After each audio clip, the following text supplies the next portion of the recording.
Hey everybody, no one's here yet, but for those of you watching the replay, I'm the Spirit Advisor, and I'm sitting in front of my green screen, and I'm gonna do some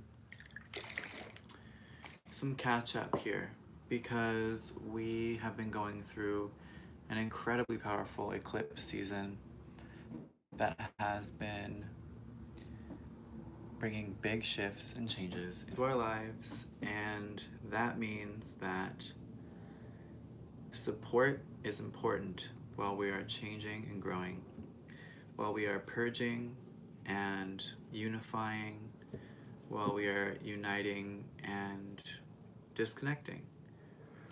So it's great to have these kinds of messages, and that's really why I'm here, right? So I'm going to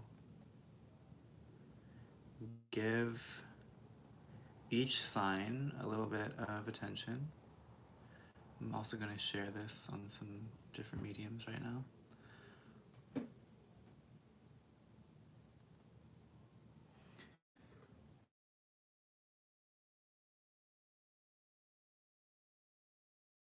You know, talk to texting, Facebook.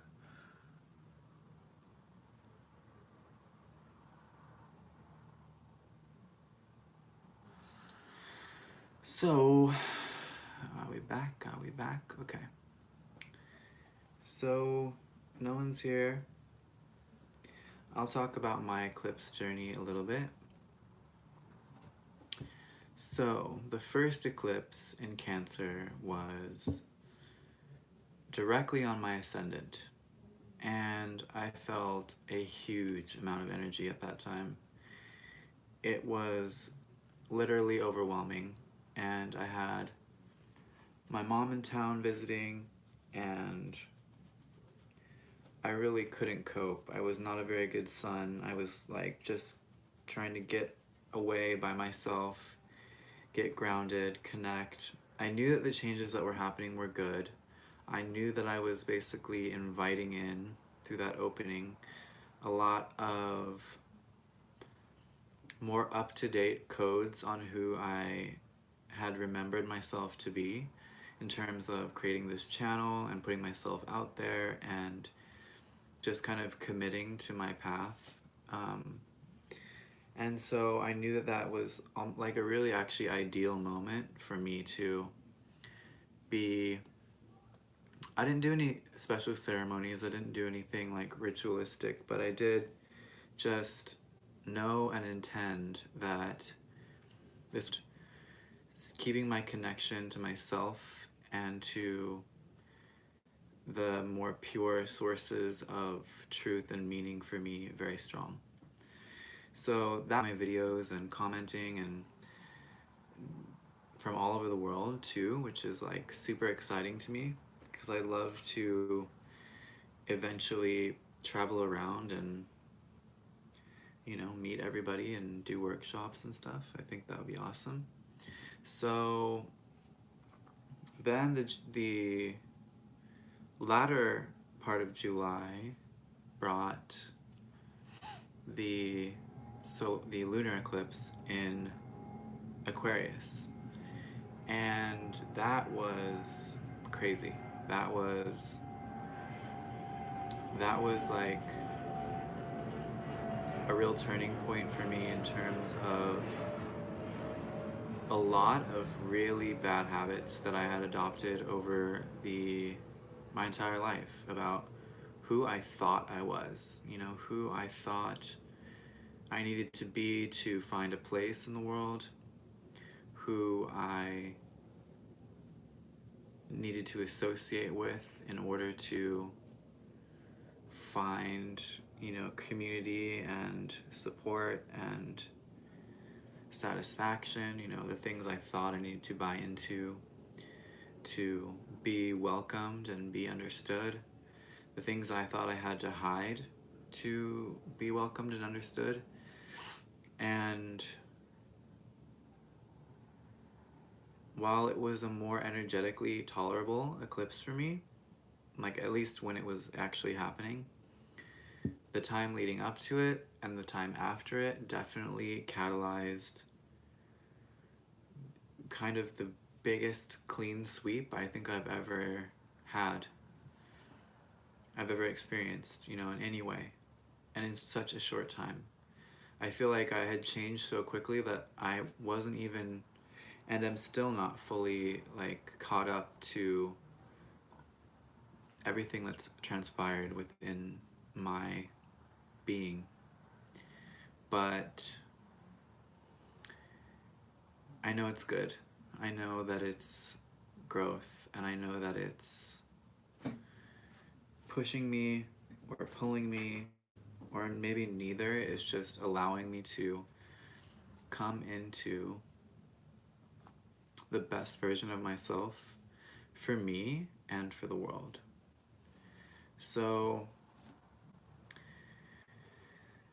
now we've just been through the Leo solar eclipse. So we had one opening that was right at my ascendant, so like smack dab on the exact degree of my ascendant. And Pluto was smack dab in opposition of it, which has also made it fall right on top of my natal moon. So it was just complete clean sweep of my emotions, my drive, my identification with my feminine aspect,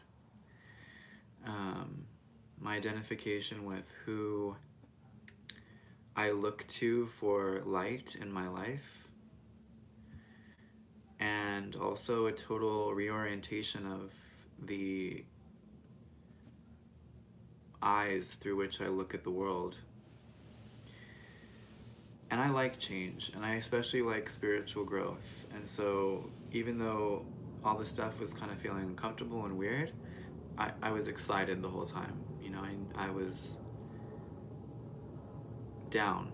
I was down for the ride because I knew, you know, it's just my instinct. It's just my design, I guess you could say, to always trying to move towards something more pure and move towards something more aligned and connected. So I knew that that's what, you know, we know that's what eclipses are all about, taking away what we don't need, letting go of the unnecessary and the burdensome and the, what's that word? The cumbersome things in life that we pick up for no good reason, but for reasons that we believe are important. And so now, yes, we are post-eclipse season, and we have so much growth and change under our belts. We have just moved through this powerful Leo rebirth. Leo rules the heart. The heart is where we find passion. It's where we find our drive to live. It's where we find our drive to create and to love and to confidently and boldly go where none has gone before us. And so Leo new moon solar eclipse is like a extra amplified opening towards a clearer and truer sense of what your heart wants, not based on what the world says, not based on what anyone says, not even based on what you think, because the heart, it goes right past the mind.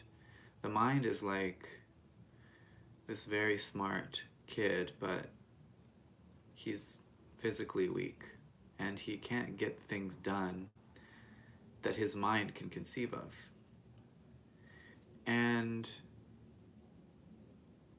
then there's the heart that can move mountains for the right reasons, and the heart that can lead us past the confusion and the doubt and the projections and the weirdness of the mind and all its games, and just lead us directly to where we belong, to whom we belong with, and to where we can do,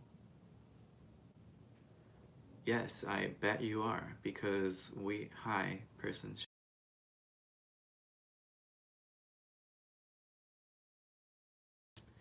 Not only are you changing in your heart, you're changing in the essence of you. Your soul is having its eyes reopened to greater possibility. And also to congratulations on your 30. This is actually a really big time for you, Champagne, because not only is this eclipse that we just had right near your sun, which is really huge, it's also your solar return, which is a renewal. And the 30th birthday is so important because you've essentially completed your Saturn return. And that Saturn return is something that happens, it starts at about 28 and it comes full circle around 30. And that is where we take everything that we've learned in our first, you know, our formative years, and we start to segment and put together the best of, and we find our best characteristics and our best passions and skills, and we really set them into place to carry us through the next 20 years of our life. There's another big event that happens. Yeah, I mean, it's kind of like when they refurbish a building. It's it's a lot of dust, it's a lot of noise, it's a lot of, things falling apart, but once the dust settles, and that'll be, you'll really see where this is all going by the end of the year, right? Because it's gonna need you'll see stuff showing up in 1 to 2 months. Like, I think in September, you'll definitely see some things that'll be like, oh, okay, we're going somewhere good. But by the end of the year and into next year, into next March, I feel that you will really see that you had nothing to worry about, that this was actually a kind of divinely orchestrated change for you, and that you're going to be able to breathe easier. You're going to feel like there's less of a burden on your shoulders. You're going to feel less expected to do things, and you're going to be able to pursue whatever it is that you like to do or that you feel you're here to do, that is your purpose. It's going to be a lot easier. It's going to be a lot more clear, and you're going to feel a lot more capable. And hi Smita, welcome. You can find, Champagne, you can find that strength now. You can decide that in 6 months it's going to be absolutely crystal clear where you're going. If not, next month. You could decide right now that by this time next month, you will feel amazing, and it will happen. You don't need to overthink it. You don't need to worry. You just need to know that this is a really important and powerful time for you, and that it needs to be honored. So if there are people hanging around that are not making your life easier or better, or are kind of forcing you to level down to be around them, even if it's just talking gossip and shit like that, you can begin to let go of people, especially at this time. It won't be hard. It won't be hard on them. They'll be fine, and you'll be better off, because sometimes we get so influenced by the people around us that we totally miss out on what's really going on with us. It's a really cool saying that I keep hearing, that you're a sum of the 5 people you hang out with the most. And I think that's super important, especially for the rest of this year, for people to really see why you're hanging out with the people you're hanging out with. Like, is there a why? And if it's not a why that you really care about, then it's time to adjust things. So, Champagne, because it's your birthday, I'm going to pull you some cards, okay? And then I'll get on to the all signs reading. So, let's pull some cards. And this is a new deck I got, so congrats. You're one of the first.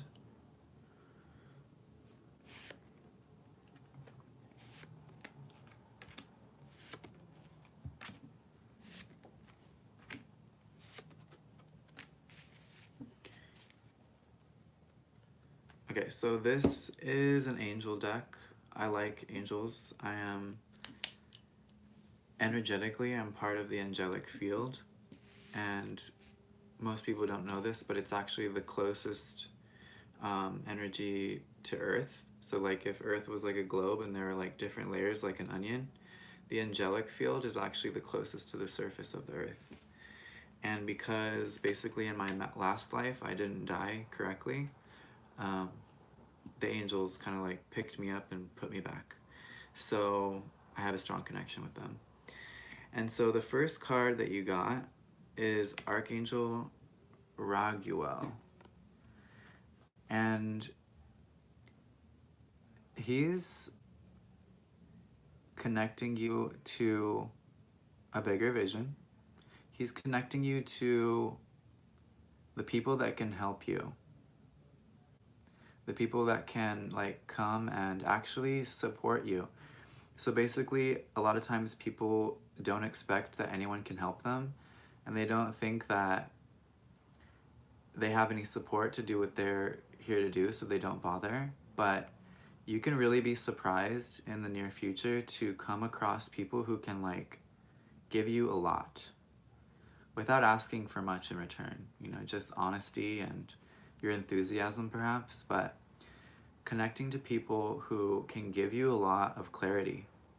You can ask people for help, you know, and you can do it without shame or guilt that you're burdening them, because a lot of people actually get stronger as they help others. You know, a lot of people get clearer as they help others. So don't think that to ask for something really means that you're taking.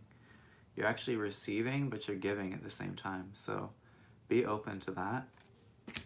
Also, you got be free. You know, you've earned it. Don't freaking waste any more time tied to anything that sucks. Because you only live once, at least as far as we remember, and you're safe. Because look, he has this like bungee cord, so he can jump all the way into like space, but he's not gonna lose contact. He's not gonna lose his connection with the earth or what's important or what matters. So it says it right there, be free. So by asking for help and letting yourself be free, you're gonna be in a state of harmony. And this chick looks like a Leo to me. You know, she's got that blonde hair and that blue eyes. So embracing the fact that it can be easy now. It can really be easy now. I really do feel that for you. And yeah, don't let anything fluster you. You're good. Yeah, no problem. Happy birthday. I wish you the best. Keep in touch, subscribe to my channel, and leave me comments on my Leo videos. I haven't done one for this month yet because I was changing a lot. So now things have settled and I'm going to do the rest of the videos. But when that happens, you better leave me a comment. Okay. Well, Smita, since you're here. Okay, so Smita, do you know your rising sign? Because I know you're a Capricorn sun, but do you know what your rising sign is? Because I would like to read for your rising sign. Or maybe you're a Capricorn rising, I don't know. Let me know in the comment thing.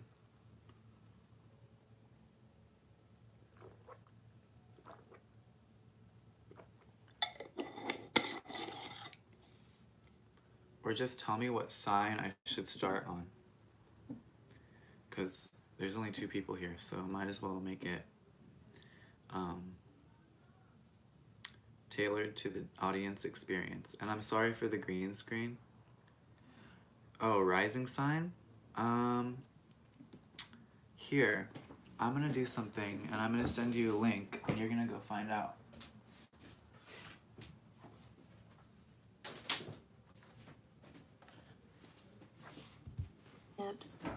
So all of that is coming. Okay, so I'm gonna go on chat. Hey Paulina, welcome. And I'm going to send you a link to a rising sign calculator, Smita, and you're gonna just type in your birth stuff and you tell me what your ascendant is. And I want to read for your ascendant because we always do sun when you come on these lives. Because your ascendant is really going to give you a greater sense of perhaps the events in your tangible reality. Sun sign is your essence, so it's going to be like what's changing for you in terms of how you shine out and how you bring things to your life. But the ascendant is like good for like the daily news, like what's happening around you in the periphery, who's coming in and who's coming out, who's moving towards you, who's moving away, what's your bonus area that's like going to be really lit up, and which part is going to be perhaps not so active. So let me just go on this live real quick and I'll give you it.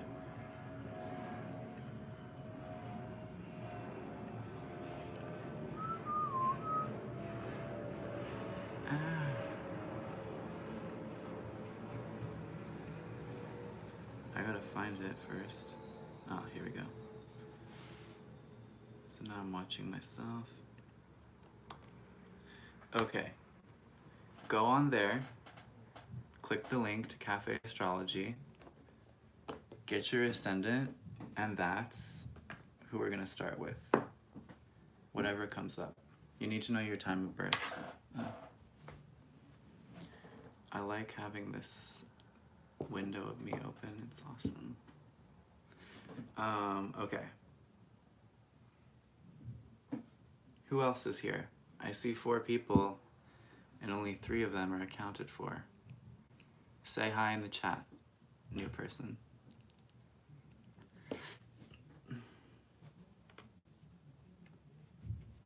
Okay.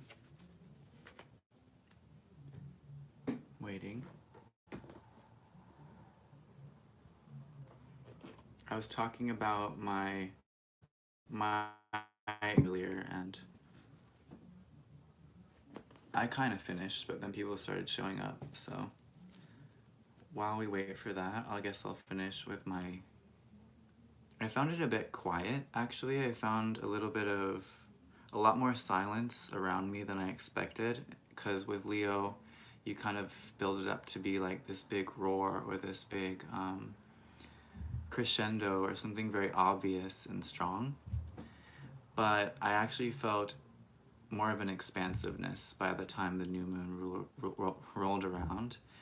And in that expansiveness, I actually felt a lot of ease. And that's what I really am taking from this Leo thing, is that it's like this confidence to be at ease with my process and where I'm going and the time and energy it's going to take, but also a confidence that the resonance of my passion project, which is this partially this channel and just my whole presence as a whole, will kind of perfectly draw in the things that I will need to continue my growth and also the growth of my reach and my visibility, and to be able to like truly impact people in a helpful way.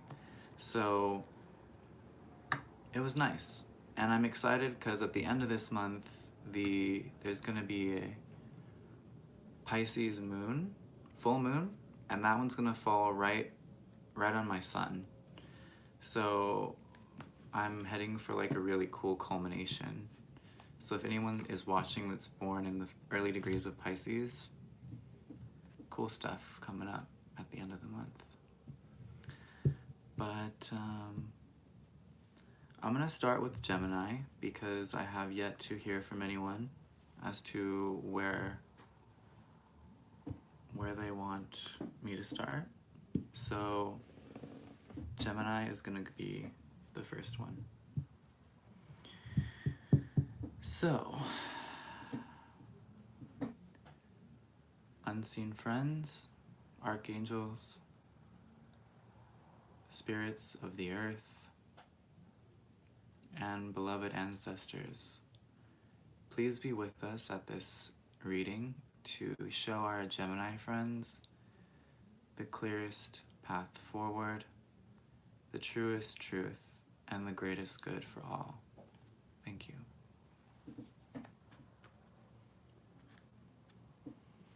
I don't know if I always have orbs around me. Maybe only you can see them. Maybe they're your orbs.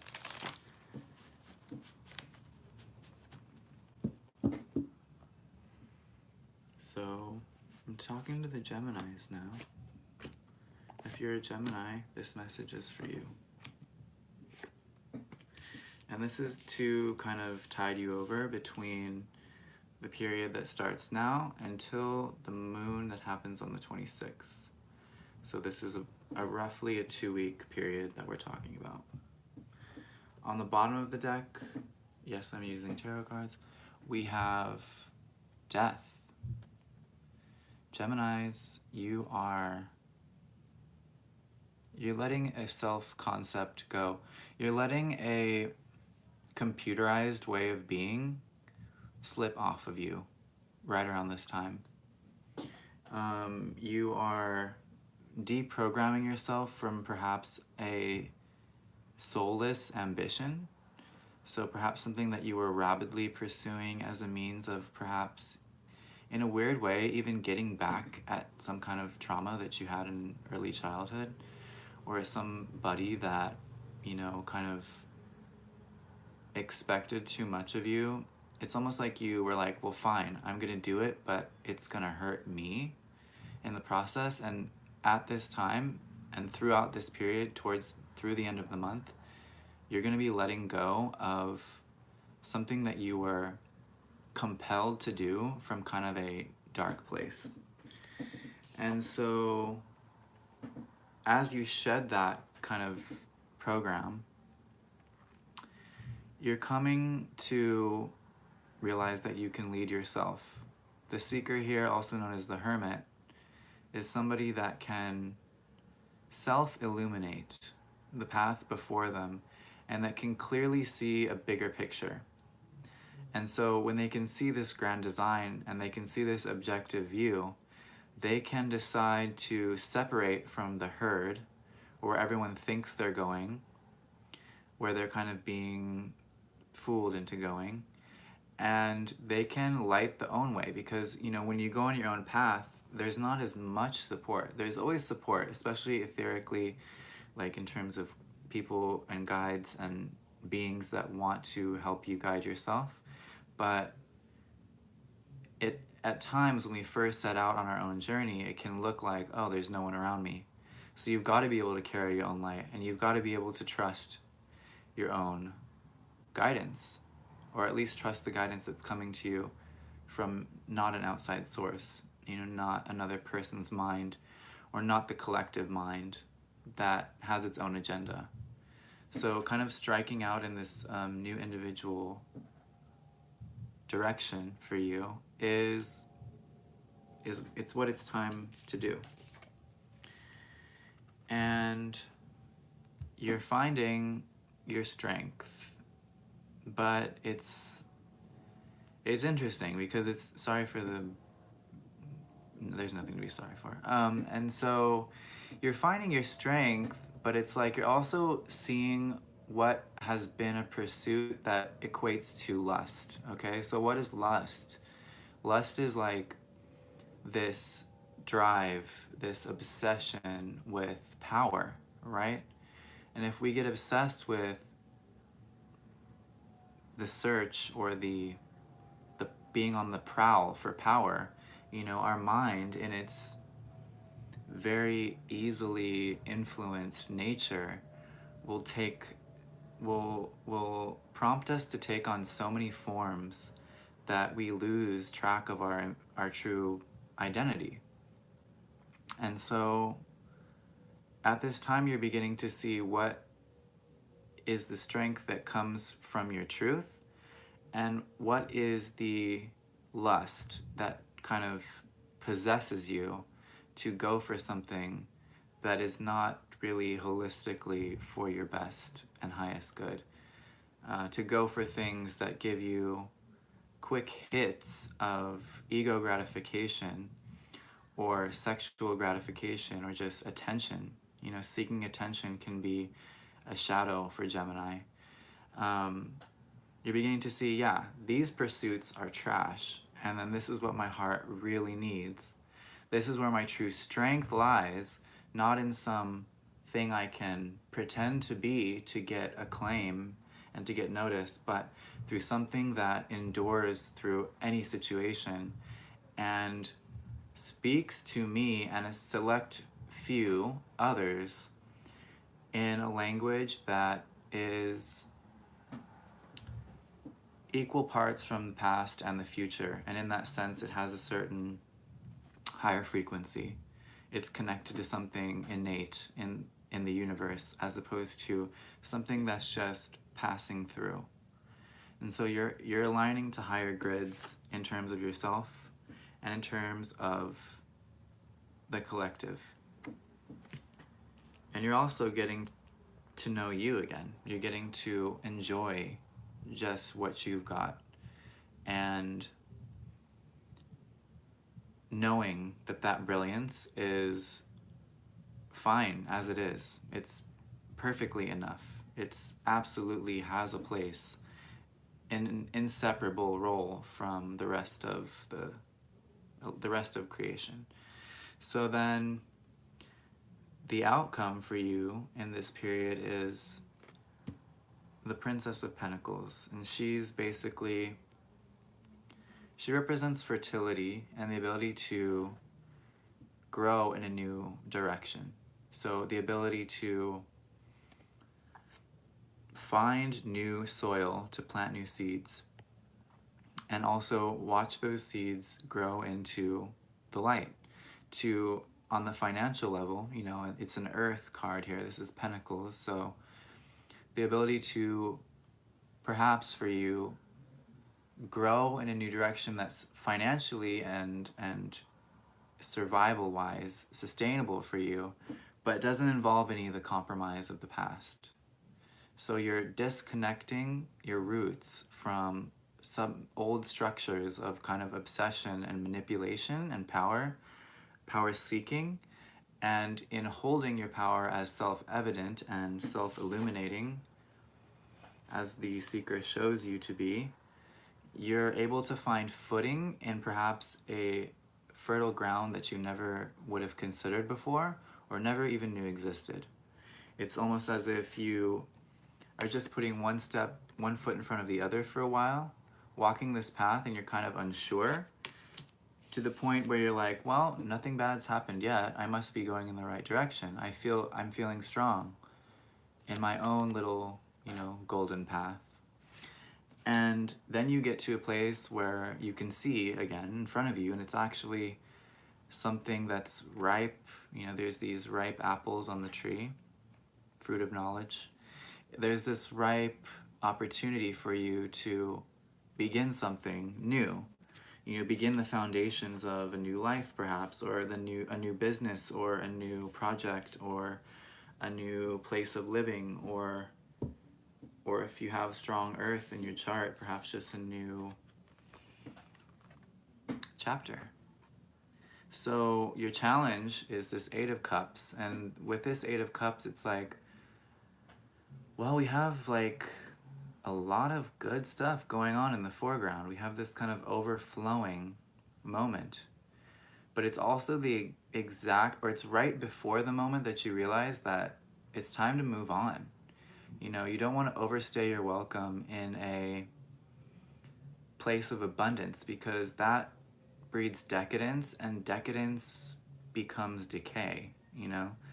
And so here we have your challenge being leaving something that seems really good, but spiritually, in your overarching growth story that you're here to live in this life, there's still a lot of ground to be covered. You know, there's still challenges to be faced, and we can't just sit at the fountain and drink champagne forever. We have to keep on towards our true destination. That's what keeps us healthy and vibrant and challenged, to the point that we keep strength in our bodies and our minds. If you don't use it, you lose it. And you don't want to lose touch with your spirit, because, that's just a no-no. Because you'll get more from life if you... I'm happy that it is resonating, Captain Banana. You're so welcome. And then here's the overarching blessing, is that, okay, let's say you've decided to leave your overflowing spot with your Eight of Cups here.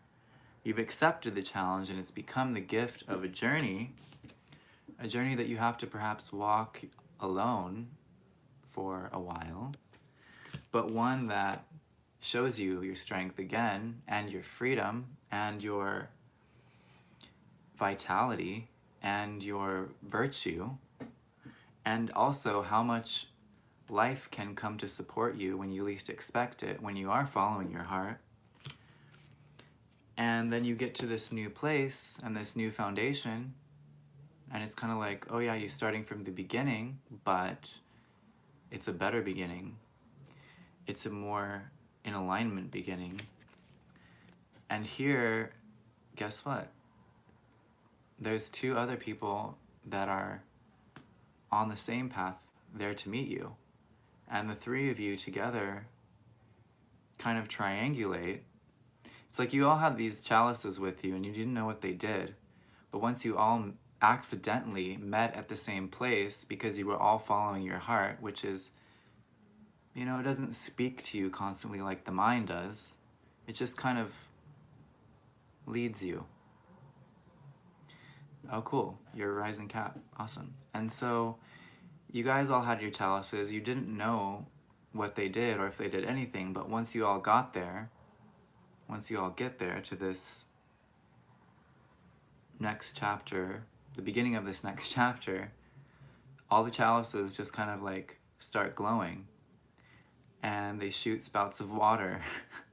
And you're like, whoa, I guess we were meant to meet here.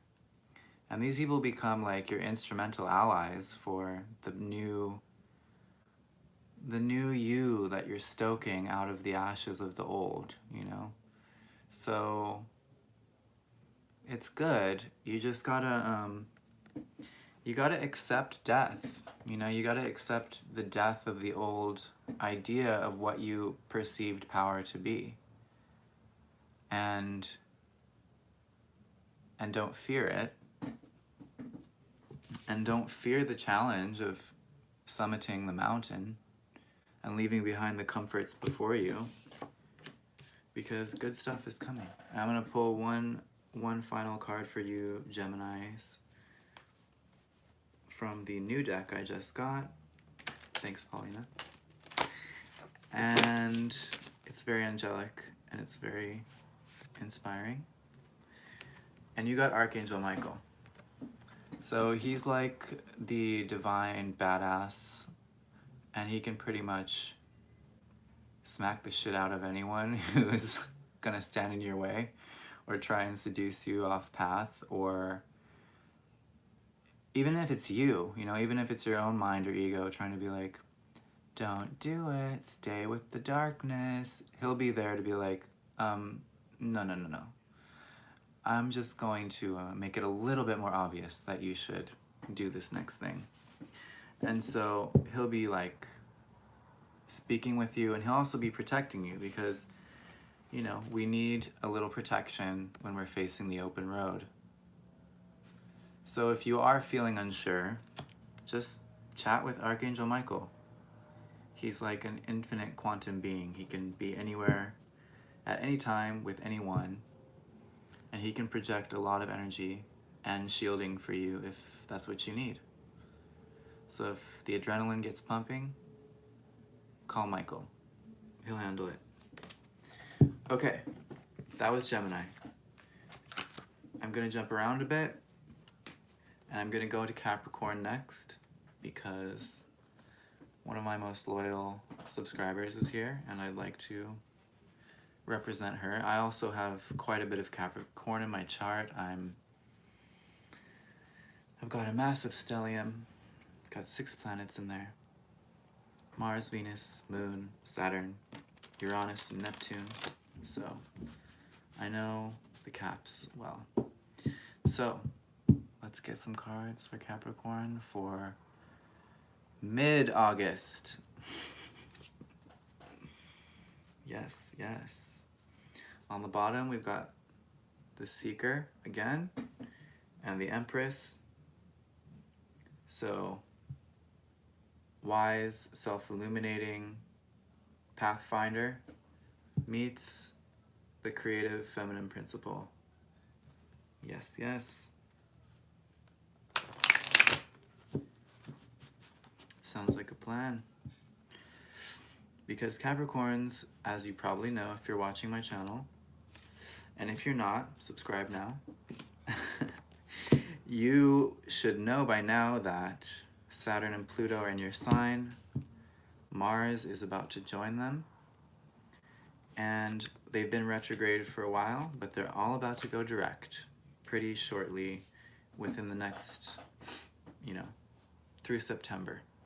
So that means that a lot of the things that have felt like they needed to be revised or turned inward, or any kind of delay that has come to big plans, is going to get ignited, because not only are we going to have those 2 restructuring energies of Pluto, the total and complete ender and beginner of the new, kind of Phoenix energy, as well as Saturn, who's there every step of the way, kind of like being your ballet teacher or your kung fu master, helping you make the right moves that are going to be sustainable, that are going to be sound, and that are going to be wise, I want to say. And then Mars is going to come in there and just really fuel the whole process. So fueling the evolutionary spark and the restructuring power. So you got the Seeker on the bottom. You're following your own path, Capricorns.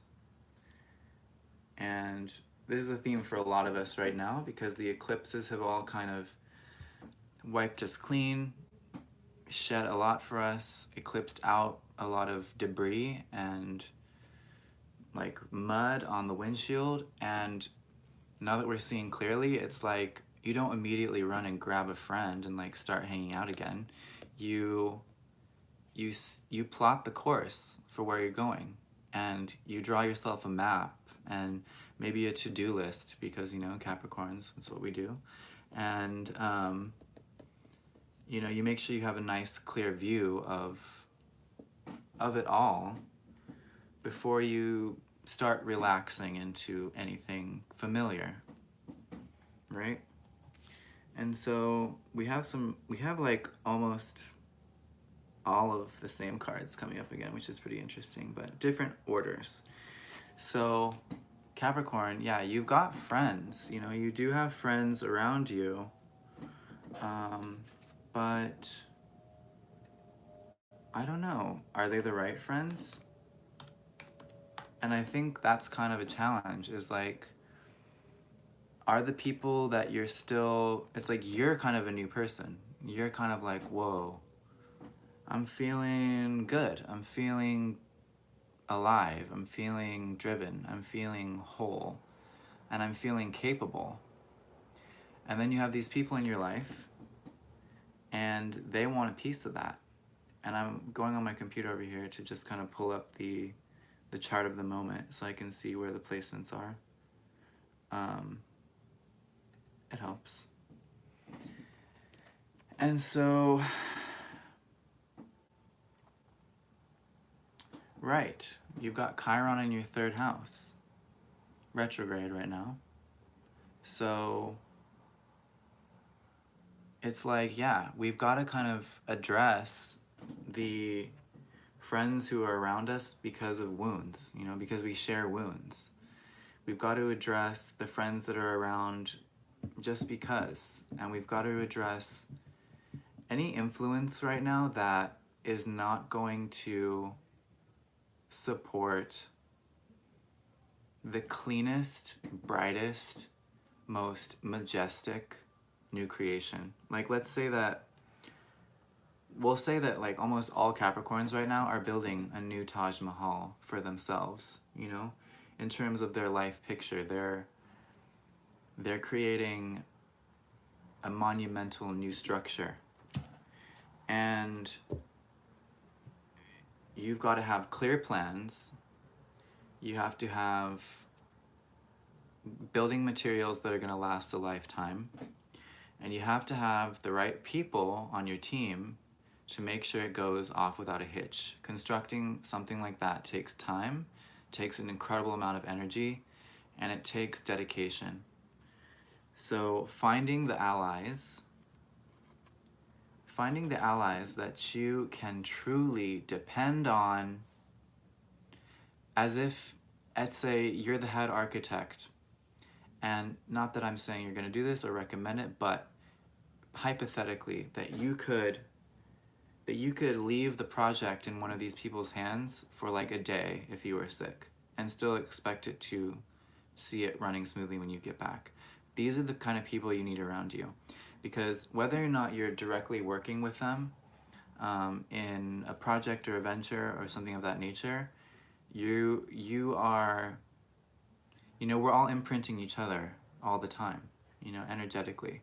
And so if you're building something huge, but energetically you're imprinting from somebody who's very flimsy in the decisions that they make and the way that they live their lives and in the vision that they have for themselves, you know, that's still kind of by proxy, by osmosis, informing that bigger project.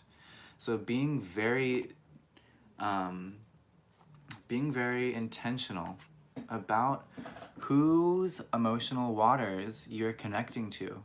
It's like, it's a it's a card of cups, it's emotions, it's about feeling energy, and it's these cords of light that we have connecting us to important people that we need to mind. So maybe it's a time for limiting friendships for a greater good. You know, Mars is just about to cross over into Capricorn. Might as well already be there. So, you know, just kind of like, you know, oh, I'm busy. I'm so sorry. You know, I've been so busy lately. Can't really connect right now. That's fine, because God's throwing you a bone. Mars is going to come into your sign, and you're going to be able to, whether you realize it or not, and if you're watching this, you can realize it now, you're going to be able to create things you never thought possible. You're going to be like kind of freakishly a little bit superhuman with those 3 planets in your sign. And so that's not for you to go and abuse. That's for you to really have a reverence for the next basically month and a half. A reverence for like your capacity to create, you know, from your word, from your written word, from thin air, from your intention. And it's a completely new beginning, right?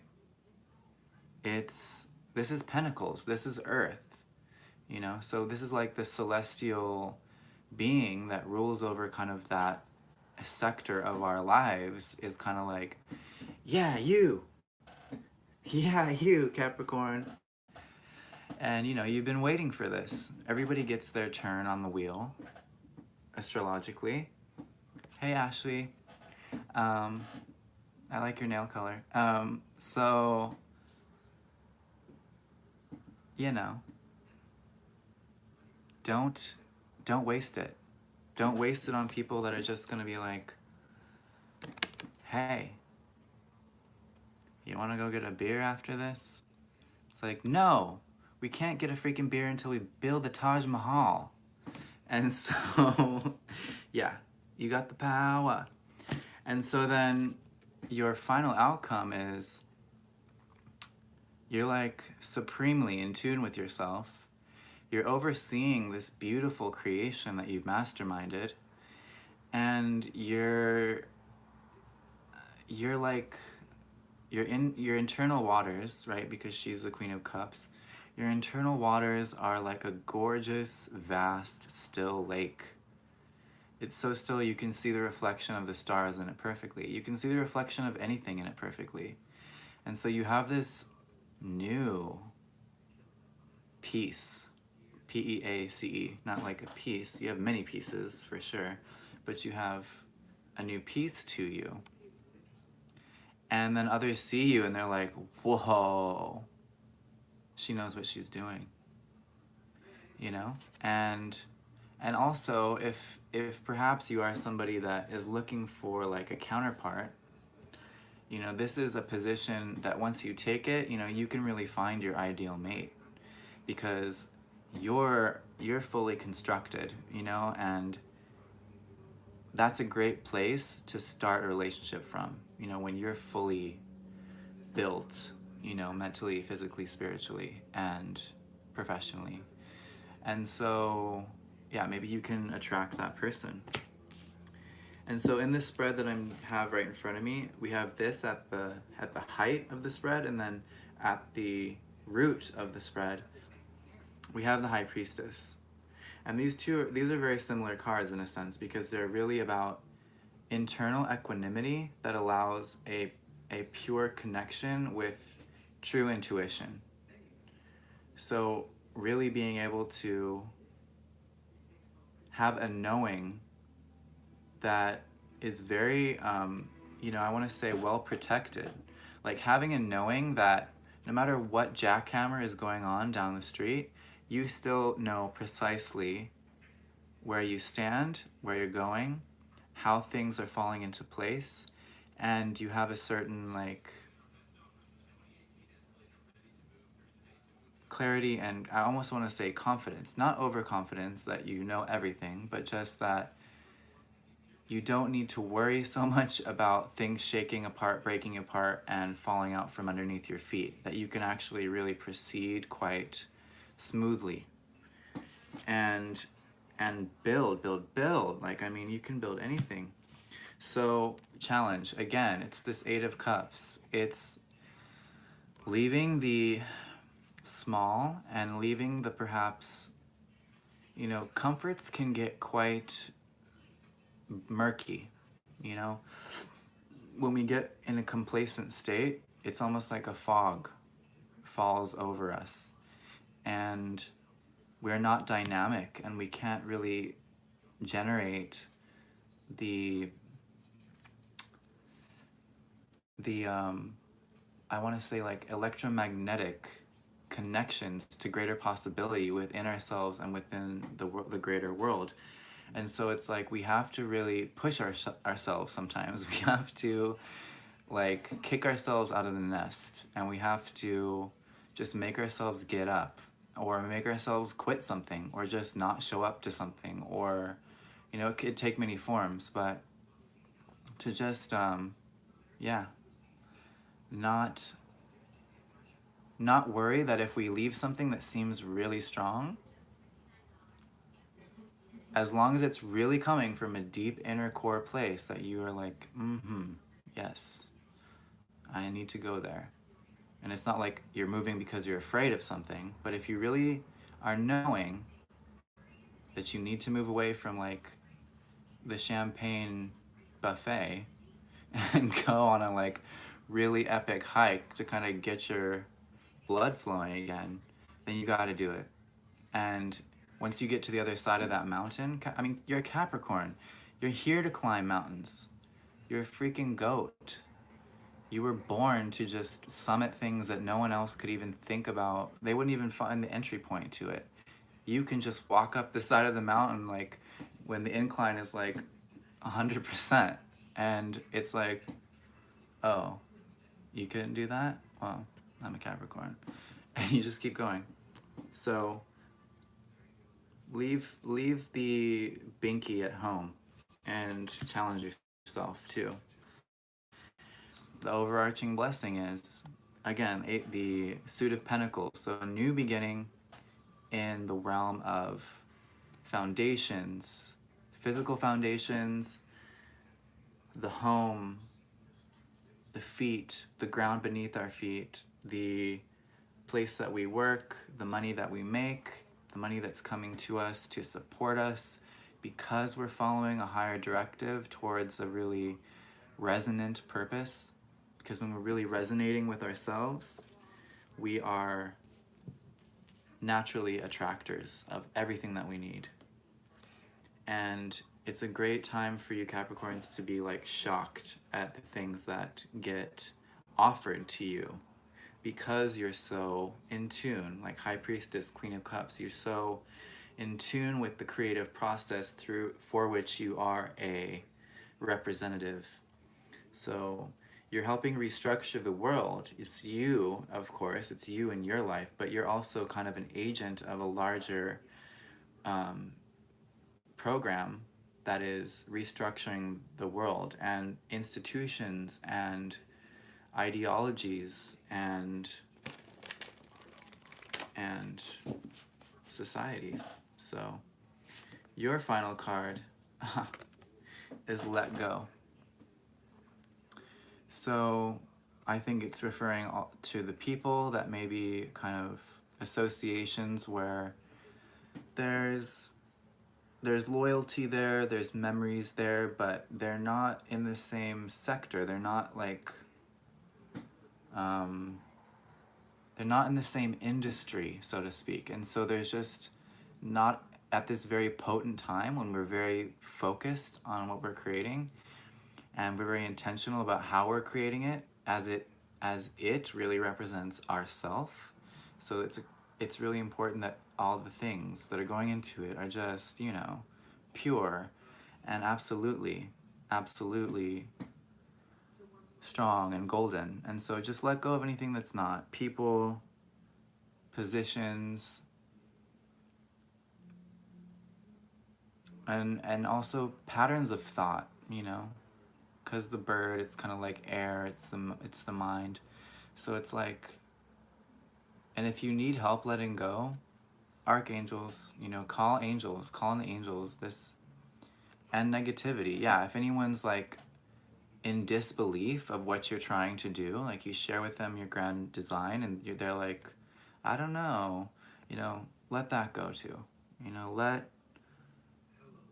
Only thing you have to hold on to is yourself, Capricorn. That will get you 1,000 miles or more. So you're good. Very, very good, Capricorn. Let's ring the bell for Capricorn. Okay. Onward. Onward we go. So who's next? You're welcome, Smita. Thanks for being such a loyal and formative part of my channel. I really appreciate it. Okay, so who wants... Give me your rising sign. Libra. Yeah, let's do Libra. Okay. Perfect. So, for my dear Librans, I summon all of these amazing silvery forces of absolute energetic sanctity to show us your best plan of action for the time period I'm reading for, which is from today to the Pisces full moon at the end of the month. Probably with some stuff thrown in there for next month too. Thank you. So underneath, she's back, lollipop head, and her new financial direction, her new business project or endeavor, and then the King of Swords. Oh, yeah, King of Swords. So he who is a master of the mental plane, he who is not a slave to his thoughts, but he who can judiciously slice through confusion, slice through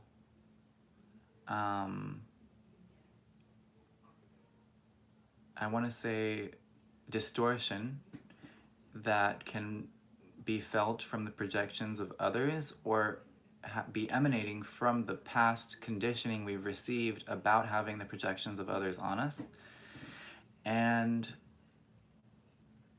being our own worst enemy as well. He can see that very objectively and be like, that's just my mean little voice in my head talking to me. I'm gonna decapitate it now. Whoosh. So influences, good. Yes, let's go. Yeah.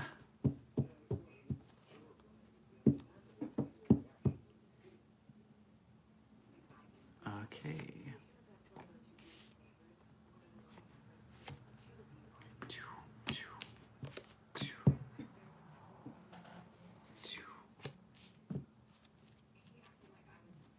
Okay. She's still here. So there are new offers coming in. That's really what it is. It's like you Libras are being handed the keys or the reins or the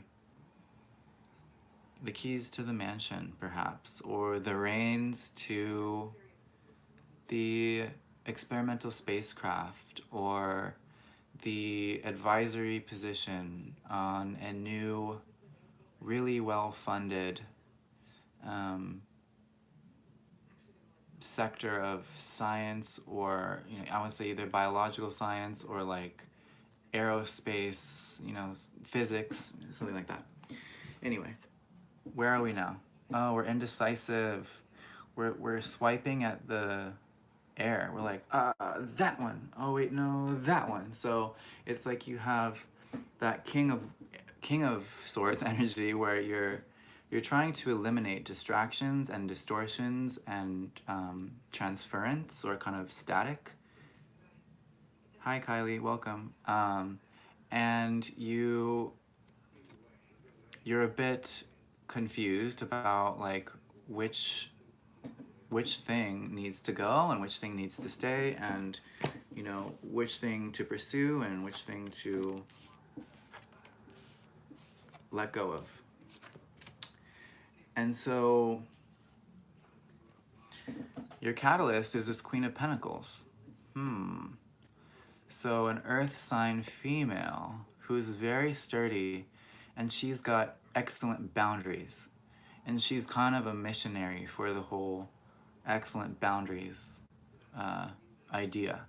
So I feel that this is someone that can help you clarify who belongs in your life and which of these offers is a good idea for you, because she knows you well, I feel.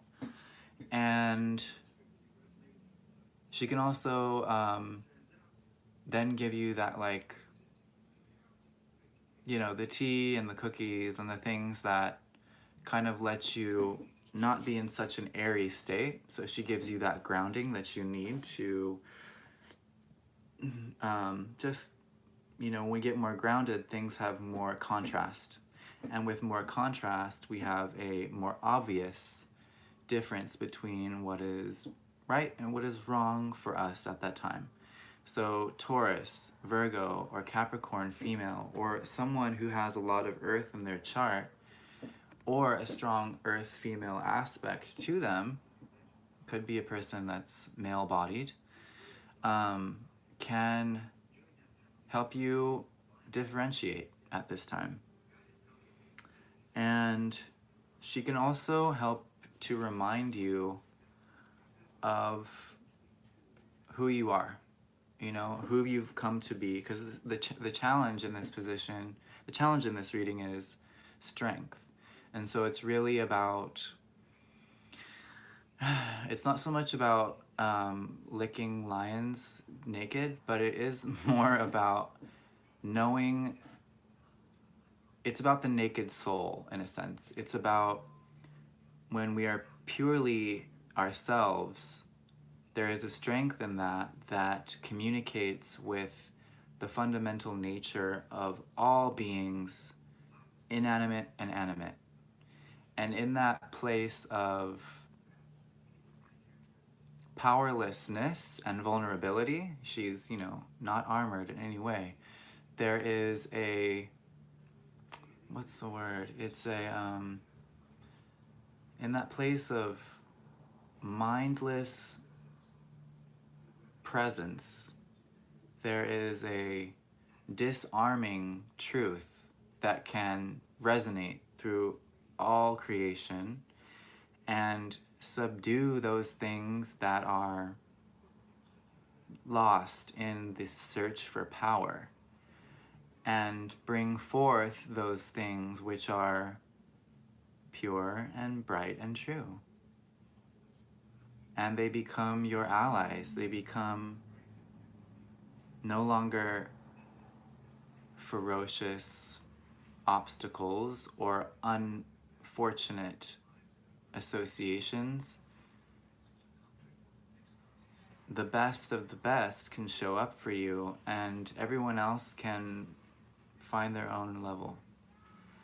And so Libras right now are just really figuring out what's going to make me a boss, and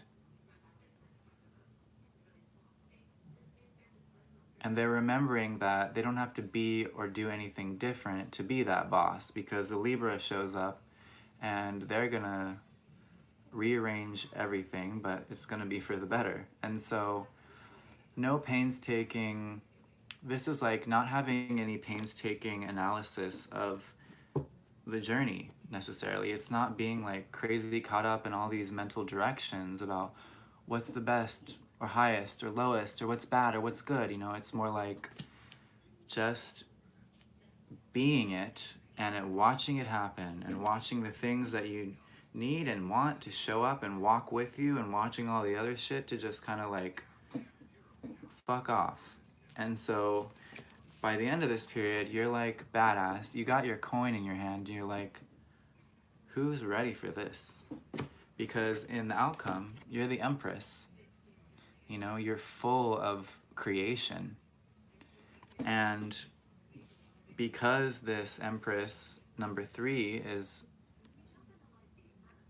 an emanation of the High Priestess number 2 that came before her, you know, the High Priestess is kind of like this card, except she just effortlessly knows. She has a silence so profound that only truth can echo within her. And through honoring that truth, then true vitality and true growth, true creation, true purity can flourish from that. And so that's what's going to happen, Libra.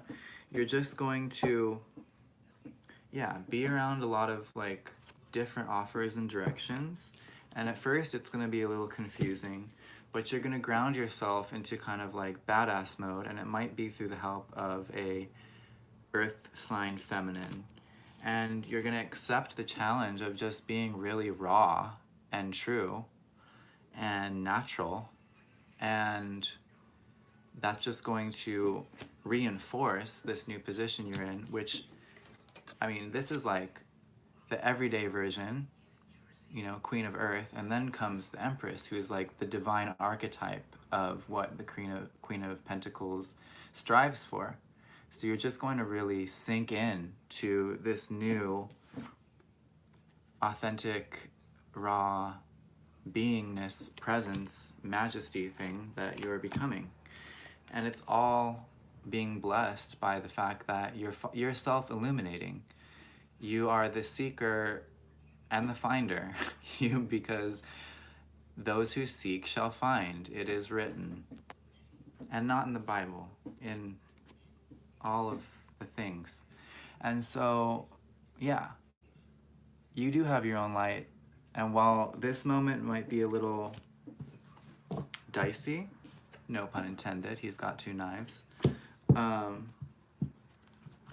we just get this big bloom by the end of this period. And just this unassuming purity. It's not like it's seeking purity, it's not like it's worrying about what it's doing, it's just being pure creation. And not having to worry about anything, not having to like look over your shoulder. So here's your bonus card at the end. For Libra, from the Archangel Inspiration deck. Withdraw. So, pulling away from the confusion, pulling away from the hubbub, and honoring your own direction,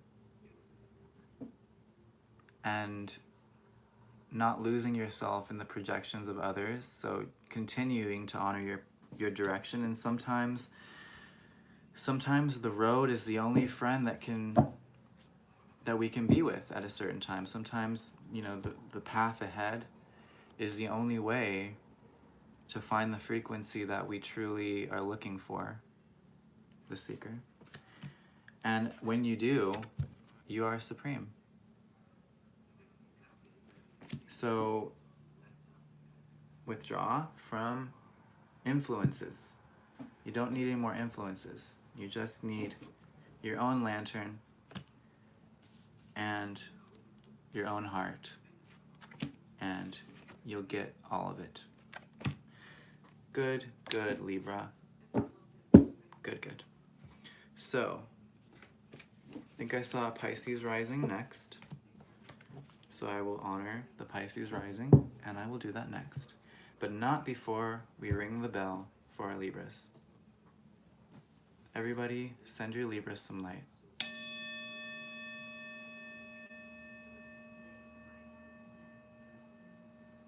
Good. Okay, Pisces, guess what? I'm a Pisces sun. So this is about to be some supercharged shit.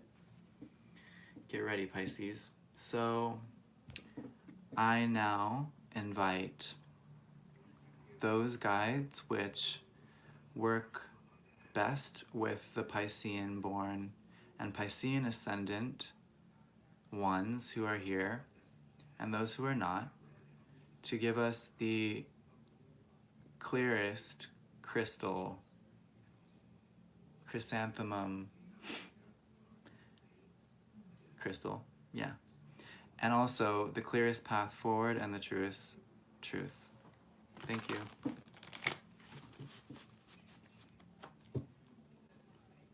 Okay, Pisces. Here we go.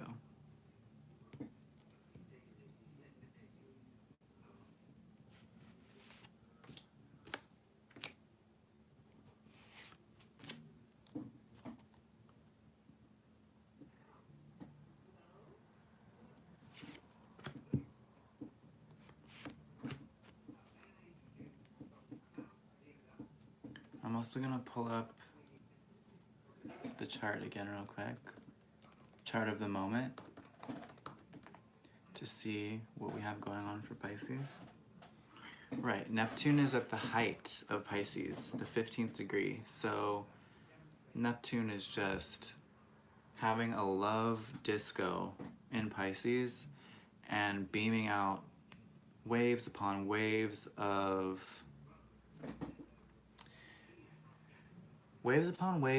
both light and dark, in the sense that Neptune is kind of pulling the curtain over the things that are about to pass on into the void, and also sending kind of electrical impulses of light and photonic stuff in conjunction with Uranus to Pisces people. Even though Uranus is in Taurus, there's a thing going on. And the Pisces are also beginning to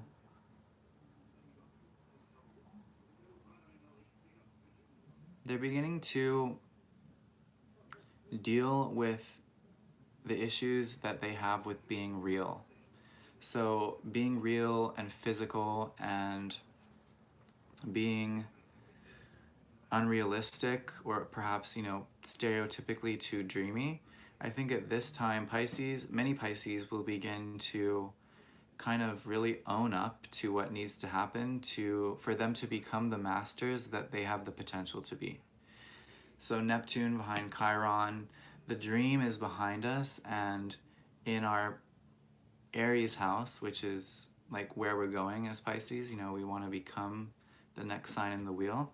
So we're rebirthing ourselves in this lifetime, and we're addressing all of the wounds that make us not want to fully embrace our life, our liveliness, our full consciousness in the moment, our awareness of ourselves and our potential in our world. We're beginning to have either the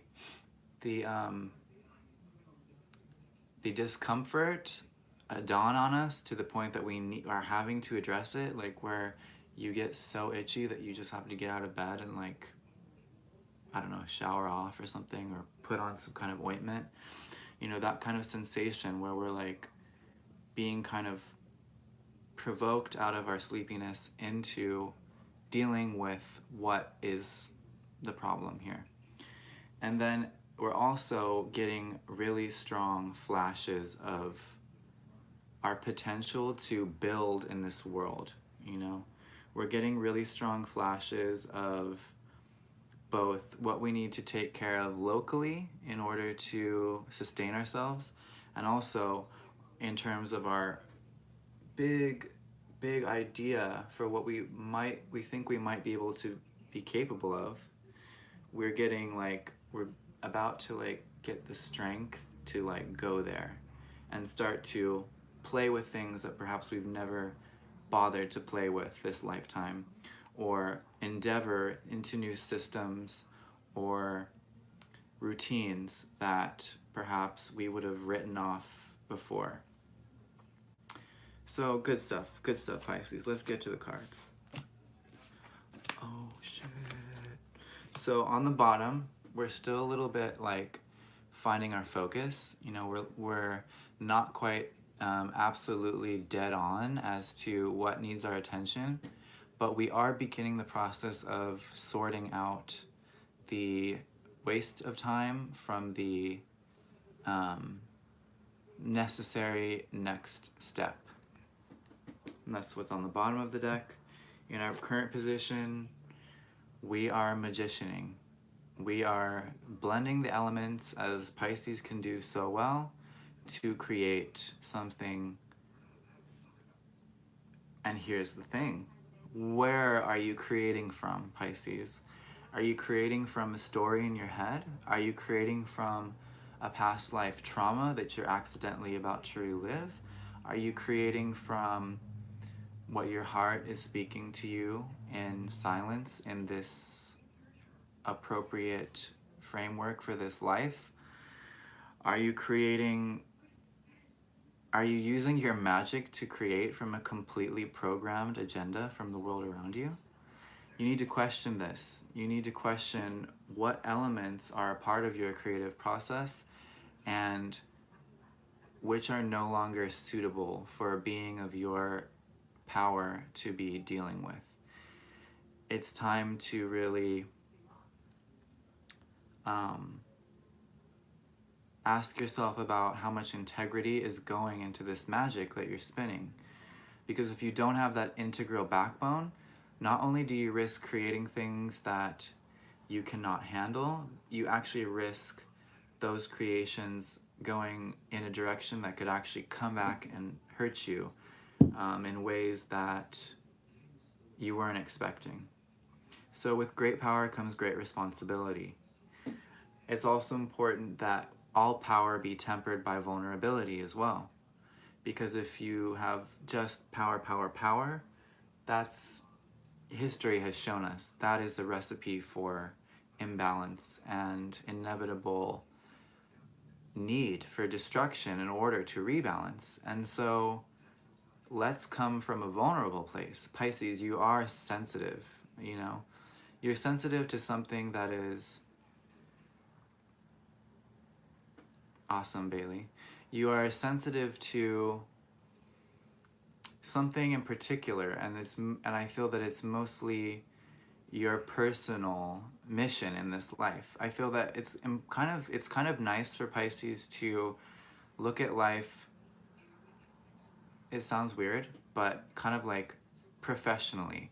And I'm not saying that it has to meet a certain criteria, blah, blah, blah, blah. I'm just saying that it's great to look at a Piscean lifetime as like a very specific role that if you show up to the T, let's say for you, Bailey, it's an artist. Like if you become that consummate artist that you know you can be, and like do all the things right for being that artist and showing up to all those minute little things in your life that need you to be a certain way, it's not inauthentic. It's just that it may be feeling a little inconvenient at times because we Pisces like to just kind of give up a lot. But yeah, showing up to these minute things is actually how you... Thanks, Paulina. Showing up to all these minute, you might even say tasks or responsibilities, but the things that are really calling on you in your reality actually helps you suture and loop the energy, the powerful energy of you, Pisces, and kind of meld all of these great vast themes and powerful energies into the ordinary box that we all call life, right? And so by being less out there and being more practical, you're actually infusing all of your actions with this magic. And by making your magic practical, you're ensuring that it's for the greatest good possible. It's for the greater good. And that's how you avoid imbalancing situations down the road, right? So with Pluto, Saturn, and soon to be Mars in your 10th house of, you know, status of the big achievements in life, the things that we build over a lifetime, the masterpieces that we create as, you know, artists of life, you know, by making your magic practical and taking smaller steps, you actually get there faster than trying to just whip up a magic storm and have it land on your doorstep tomorrow. So be reasonable with your magician's power, because yeah, infinity is with you, but the 3D is to be respected as well. The Maya is to be respected for its limitation. So yeah. So you too have a great creative power at this time. You have a raw creative power in your overarching life direction, in your status, in your life's work. So if you're an artist, this is a great time for you to be creating, to be perhaps maybe slowing down your creative process in order to create more beautiful masterpieces, because the power is still raw. You know, if the magician is channeling this pure, raw earth energy, just like I said, it needs to come into a form that can contain it. You know, if you get struck by lightning, it could totally explode your body because the voltage is too great of a disparity between that lightning bolt and the nerve cells. Okay, great. I love it, Bailey. And so yes, we need to make sure that we have an adapter, right? Because if we're traveling in another country and we plug in our US thing into the wall, it's gonna fry our computer, our amazing computer. So being able to plug this immense power that you have right now that's in your hands into things that can hold it sustainably and gradually, I think it's really gradual is the important thing here. Then we can, you know, by the end, build this very sturdy house for ourselves, build this estate for ourselves, you know, build this life for ourselves that is well protected. Not to imply a need for things to be kept out, but to imply that it feels good, it feels like it's yours, and yet it's not Piscean in the sense that it falls apart or it dissolves or it just suddenly all comes crashing down all of a sudden. It's that you've really shown up for what's needed and you haven't overblown your own sense of your own power, and so you've been rewarded with a marriage of the two and been able to create something kind of heavenly here on earth. Yeah, Pisces, yeah, you can do that. So the challenge is I think the challenge is you're getting a lot of perhaps recognition right now, or you're getting a lot of projection right now about what you can do. And it's important to not let that get away from you, to take it all very, very honestly, earnestly, humbly, and somewhat seriously, but also know that this is not it. This is not where the buck stops. So the encouragement or the belief that others have in you, it can't be the end point. If it is, I'm sorry for you, but it's not. It's not. It's just that you've got to move past it. You've got to move past all of the good vibes that come at the start, because you are at the beginning of something here. You know, this is spirit barely taking form yet. And so you are magnificent, you are powerful, but move past the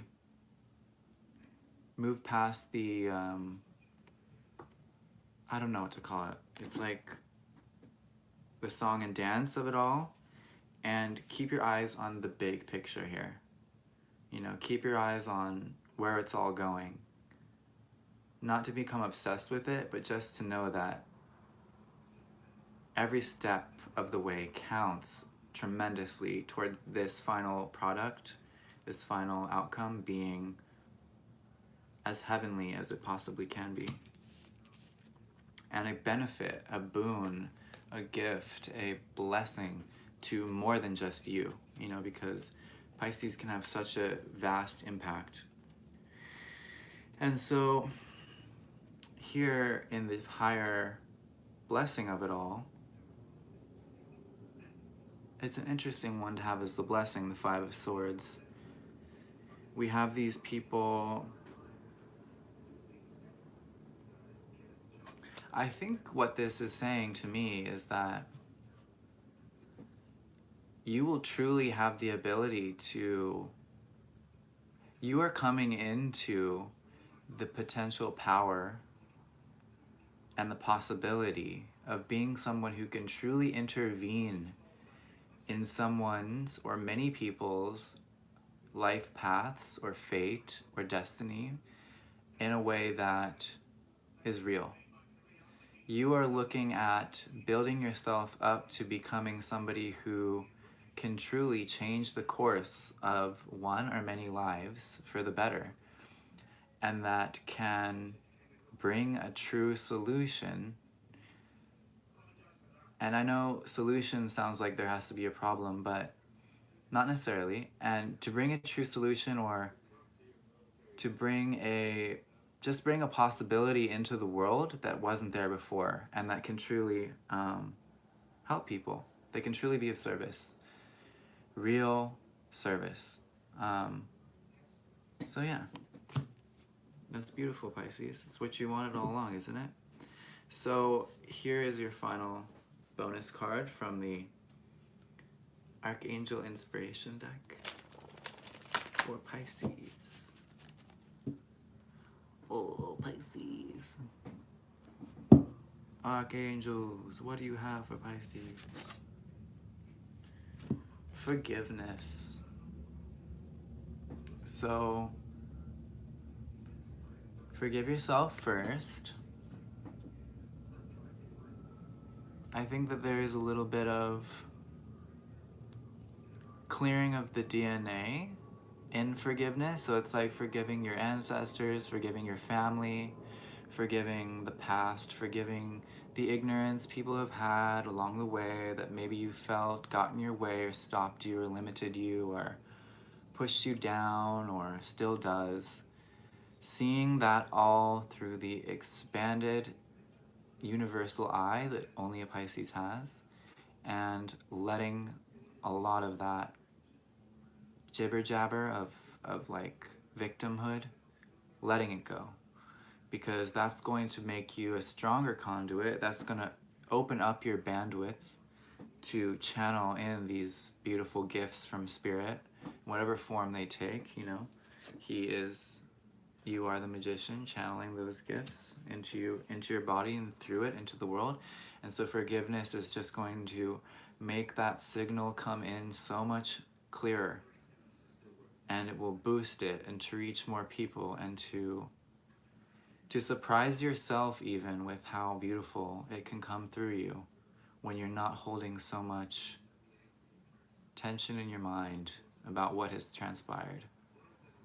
So I send you so much encouragement, and I am confident in your ability to forgive, Pisces. It's what you came here to do. So start there, and everything else should, you know, just kind of present itself. Good job, Pisces. And it's time to ring the bell for you to send you off on your merry way. Good job. Okay. We've done Gemini. We've done Capricorn. We've done Libra. We've done Pisces. Who's left? Let me know in the chat.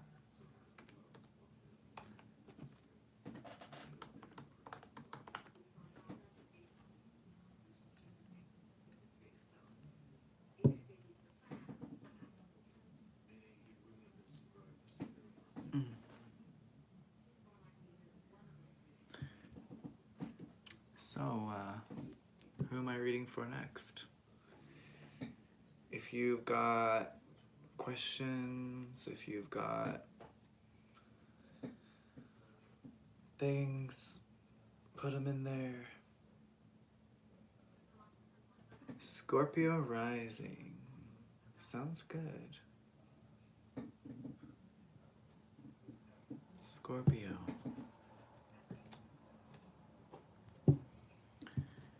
Okay.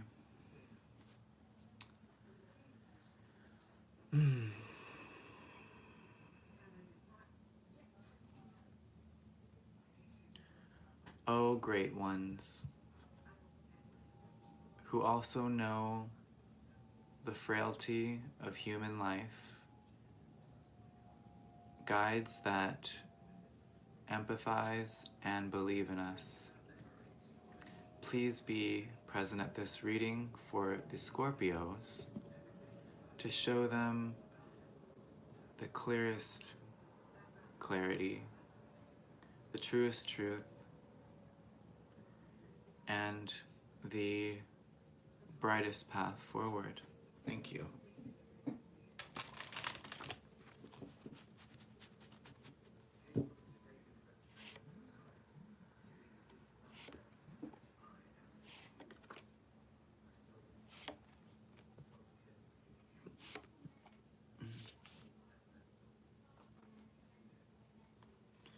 So on the bottom came up the Four of Cups. So this is an interesting one because there's traditional tarot. This is called the Witch's Tarot. So it's a little bit different. It's not exactly the same. And so this is you.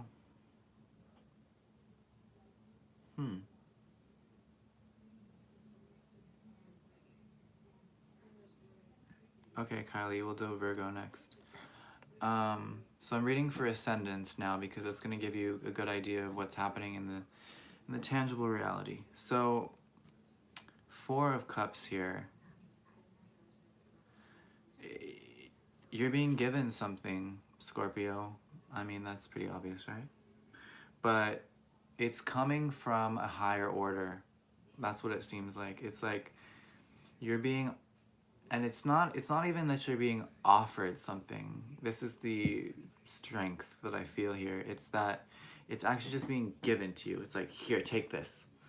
And maybe not that harsh, but like, here, take this. And you almost can't say no.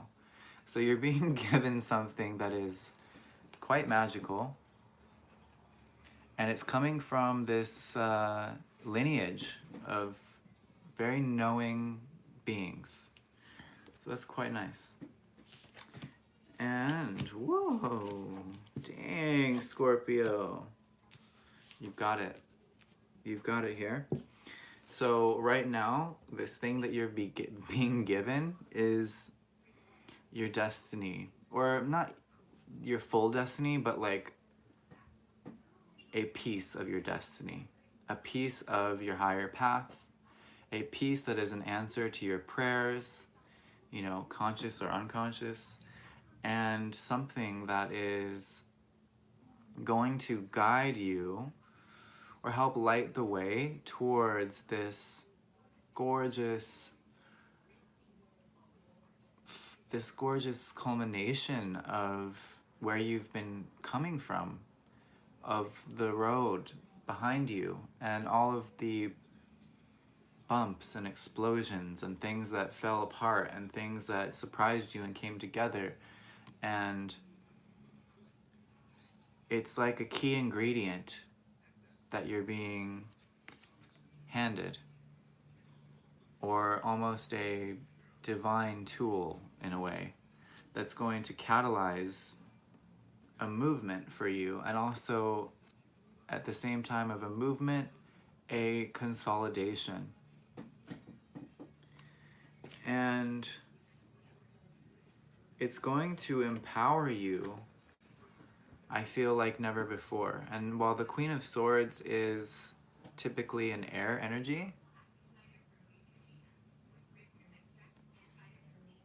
in this deck she's fire. Interesting, I know. And it's basically that when Scorpio comes around to itself, I feel they can be the most clear cutting sign in a way. They're just like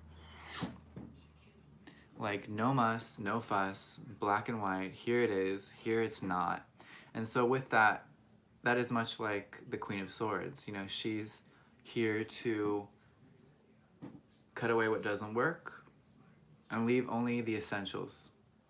She's here to do away with sources of power that have run their course. You know, we can't, it's like when a president, you know, tries to be president for like 80 years, it's not about the greater good, it's not about balance, it's about them and what they want. So it's like, we've got to let these cycles of power come through our lives to keep us going on the wheel of evolution. We've got to cut away all the dross, we've got to cut away all the bad stuff, we've got to detox, we've got to make room for new stuff to come in. And so that's what you're doing. And right across from this in the challenge is the Wheel of Fortune. And I don't think it's that your luck is changing for the worse. I don't think that Wheel of Fortune as a challenge is saying, oh, the wheel is spinning and it's going to be not as good. I think that you got Jupiter in your sign right now, especially if you're a Scorpio ascendant. Your luck itself, you are expansion, you are movement, growth, breath, and breadth. So breadth of vision, you're expanding your realm of consciousness, your vision, your skills and abilities, you're at the same time that you're deepening them. And so it's almost like this Queen of Swords is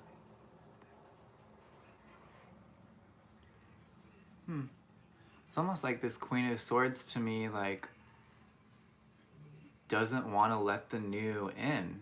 I almost feel like these two standing together, like across from each other, I mean, the challenge is really to believe that this new good stuff can come, and that it's not about to be another situation where you're just going to have to cut it off at the end. And basically you have to deal with another situation where you go down this path and then it all burns to ash in the end, you know? Scorpios can do that Phoenix thing a lot, and they do, and sometimes maybe that's just how it's gonna be, but I feel like this person here is like almost not wanting things to change so much. And so she's kind of standing there like, halt. I don't want to deal with more bullshit. And so here is a time where you can trust that what's coming to you right now is good. And it's perfectly understandable because sometimes Jupiter can blow things out of proportion. You know, when Jupiter was in my sign, in my ascendant back in 2013, I think, or 14, it was a great time. A lot was happening. I was very happening, but I couldn't carry all of that. I totally lost my balance and just and it was kind of because Jupiter was right in my ascendant. It was great in some ways, but it was almost too much. And so I feel like this Scorpio, this part of you is like, I don't know if this might just be too much. This Jupiter stuff that's coming in might just be a little bit too much. And I like to stay conservative as a Scorpio because I've been burned. There's shit burning in the background because I've been burned so many times getting my hopes up, you know? And I get that. And I'm feeling kind of itchy right now, Scorpio, so I don't know what that has to do with anything. They say if your hands are itching, money's coming to you, so maybe that's me feeling for you all. But in your outcome, you get your wish, Scorpio. And you get your wish as you wished it. So having a clear idea of where you see yourself going is a great idea here. Being receptive to life's gifts is a great idea here as well. But yes, tempering, finding a nice middle path in which you can kind of have your cake and eat it too without too much distress on your energy structures of your life. So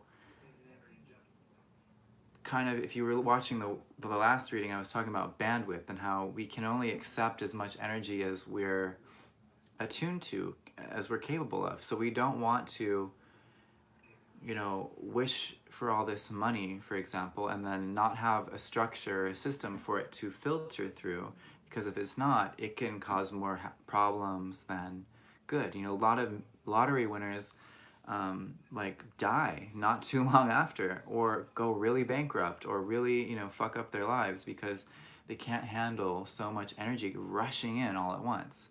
So it's a kind of be careful what you wish for with this other silver lining thing that you can have your wish. So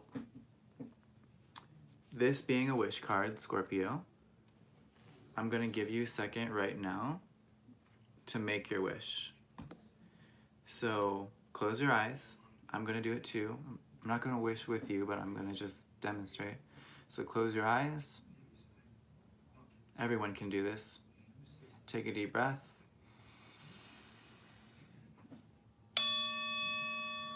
And visualize the highest outcome, or put that highest outcome in the hands of a greater power. And know that if you want it, it's yours. And so the higher blessing of this whole situation is to be masterful in your manipulation of energy, people, time, and space. And I don't mean manipulation like I'm controlling you, but like manipulation in the sense of the work that you're doing, the energy that you're moving, the wishes you're making, the intentions you're holding.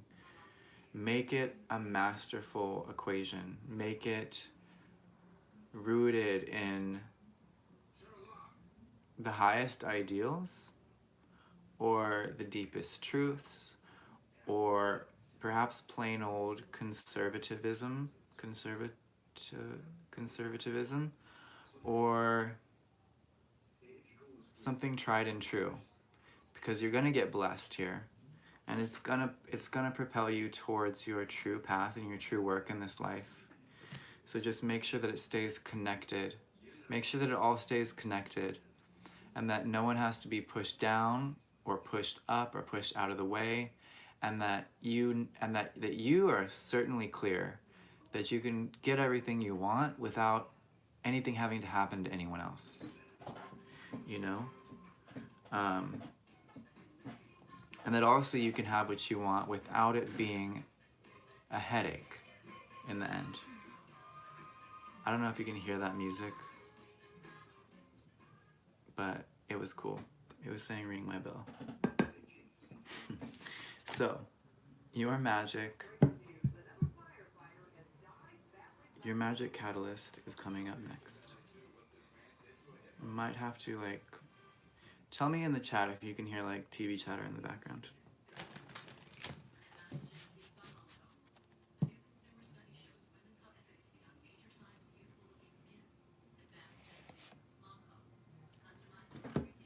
Okay, Scorpio, so your catalyst from the Archangel Inspiration deck is be tolerant. And this really reinforces what I was saying. Oh, thanks. About kind of staying open to the possibility that things... Sweet. Staying open to the things that are coming to you, even if they seem a little too good to be true, or they seem like they might be a bit much to handle for you, in the sense they could be inconvenient or too much or whatever. I'm hearing a ringing in my ear now, very strong, Scorpio, so something's happening here. It's good. Be tolerant to new things. This new light that's poking through your clouds doesn't need to be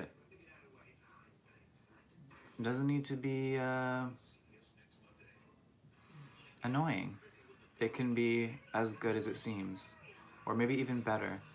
And it either way, whether it's something that's big or small or short or long or whatever,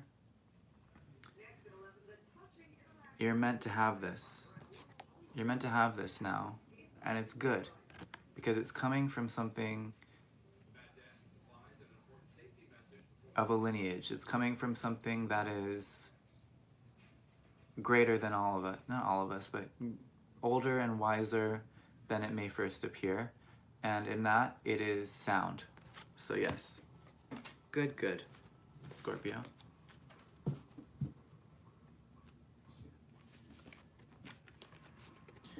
That was fun. Good, powerful stuff for you Scorpios. Jupiter direct in your sign, 17th degree, I think. It's right over my Pluto. Where are you? I know it's 15th degree, so it's at the apex of Scorpio right now. You guys are just It's cool. All right, Virgo ascendant. Yes. Virgo. Virgo.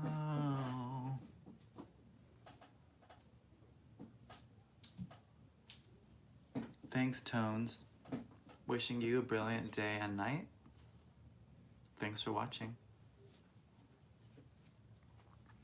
Okay. So, for our Virgo friends, we would like the Intergalactic Light Brigade, the Cosmic Clowns, and the Archangels of Purity and Structure, Order, and Bounty to be present at this reading. Please show our Virgo friends their blessed being, their bountiful beauty, their clearest truth, and the best path forward, of course. Thank you.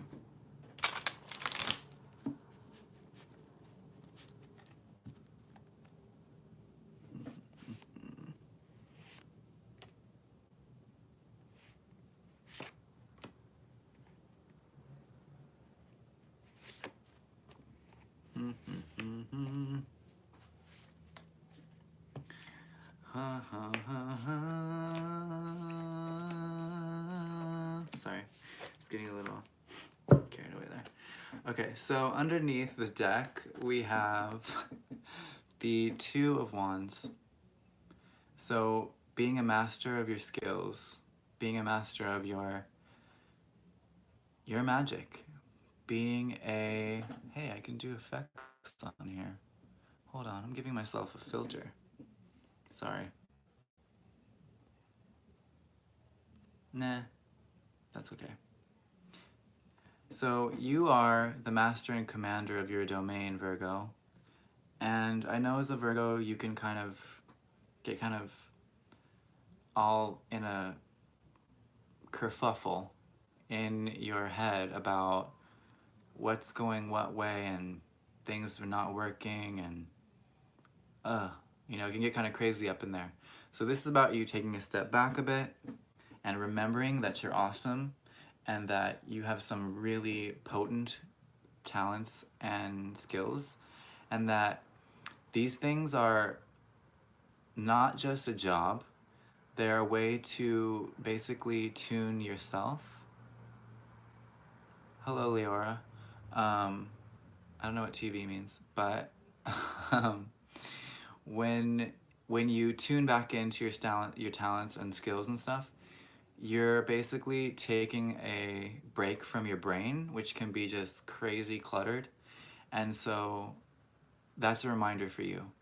Go with the things that you're good at and do them with vigor, and kind of you can kind of channel your chaos into these things that you're talented at in order to bring yourself to a place of peace. And so in case you weren't here earlier, this is for the time period from now, so roughly the 14th, moving towards the full moon in Pisces at the end of the month, which will be Sun in Virgo at that time, and that's the 26th. So like 2-ish weeks here. All right? So, Prince of Pentacles.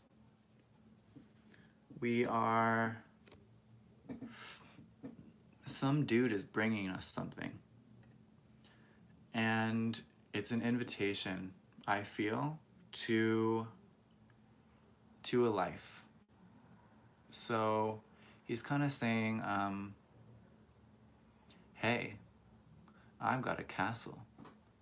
You're very good at what you do, and you're very pretty too. Come to my castle and we can like make babies. I know, it's weird, it's a lot, but that's what I'm getting here, Virgo. And, oh wow, this is really intense. This is very Virgonian too, though, because the Virgo is like the maiden. She's got this,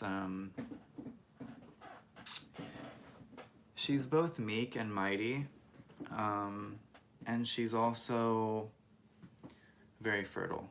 So, Virgo women watching this, like, be careful with, like, you know, birth control.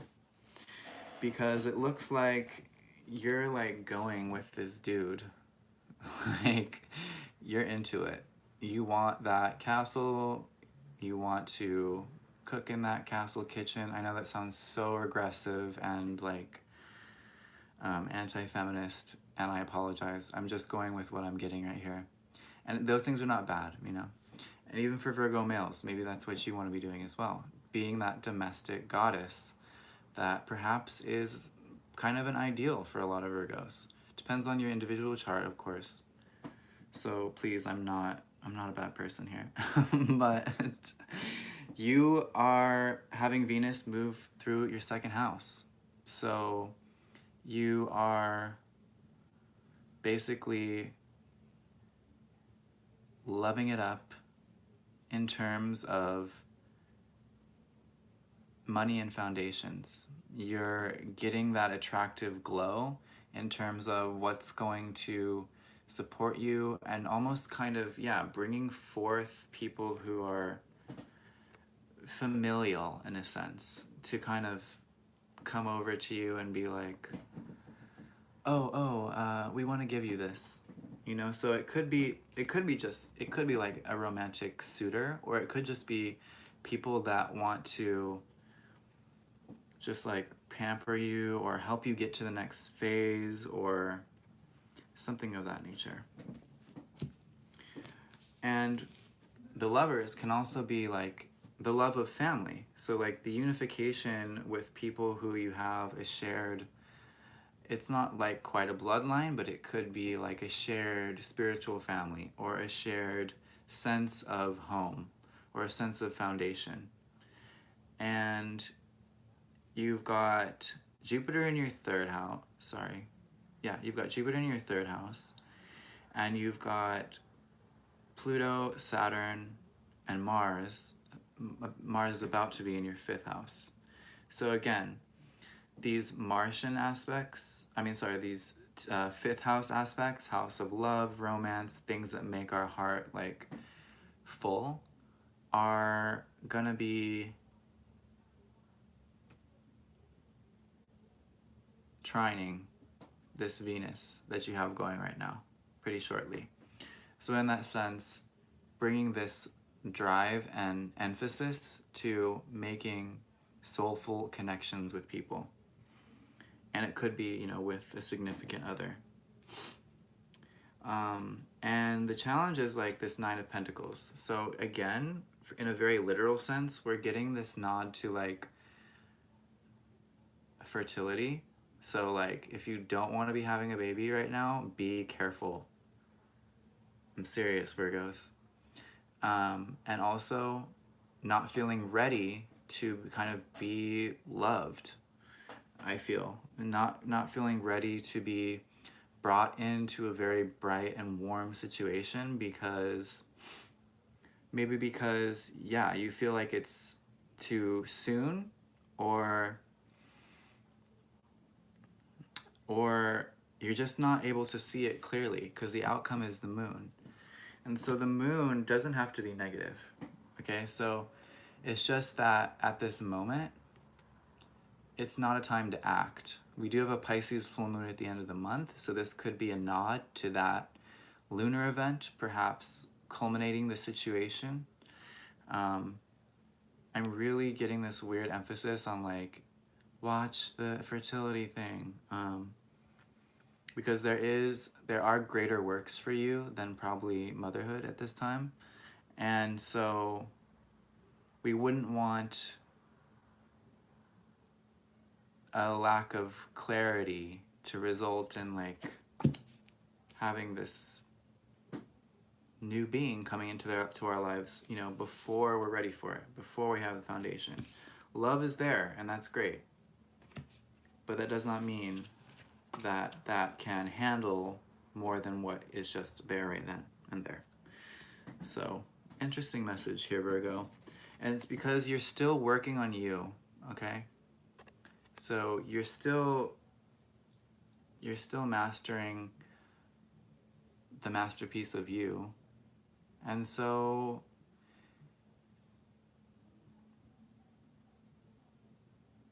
don't complicate it by bringing in things that are going to take a lot of your time and energy. You've got Neptune in your seventh house. So close partnerships can seem like better than they are. They can be veiled. There can be aspects that are veiled. Someone great can come in, but there's still things that you don't see about them or don't know about them, or okay. There's a veiled element. Everybody, it's 11:11 right now, at least in California. So, it's 11:11. Special. Okay, I might draw a couple more catalysts for you, Virgo, because this was a reading of kind of murky a bit, but I think I got what you needed out. So for my Virgos, please give a very strong and strident, clarifying energy. Please, thank you.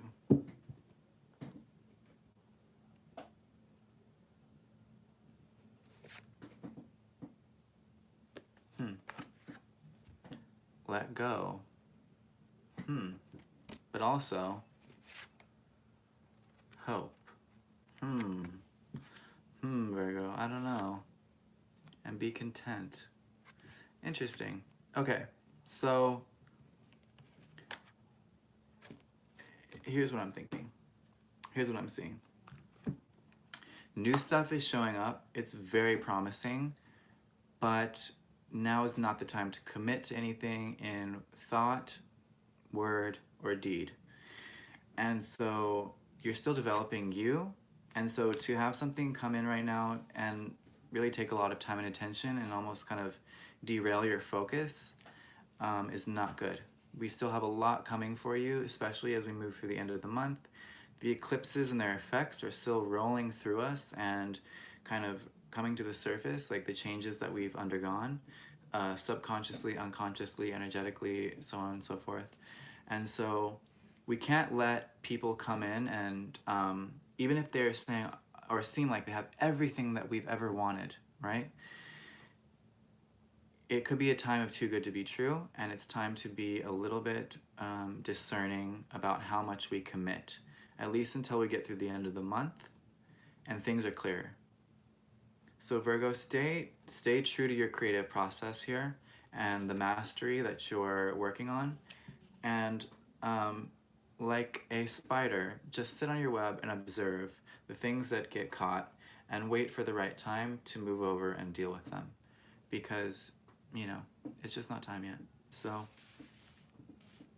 at the same time, don't get pessimistic. Just enjoy what's happening now and don't try and make anything go into the future unless it's been part of the logical pattern you've been creating up to this point in terms of skill, achievement, and perhaps being your own boss in some way.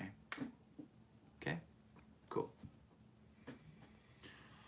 All right. Who's left? Oh, so I think one of you just said Taurus rising. So, oh, you're welcome, Tegan. I didn't even know you were here. Oh, I see you. You said you were here. When I upload it, you can get to the full replay if you didn't see it all. So I'll do Taurus next.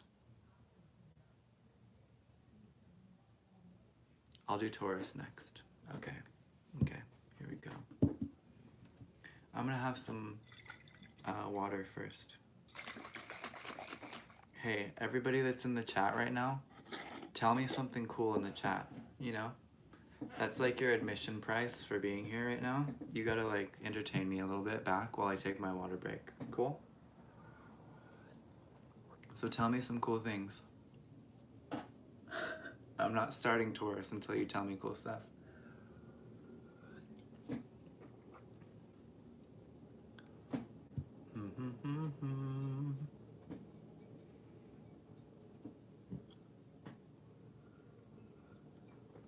I'm gonna refill my water too. I'll be back in a second.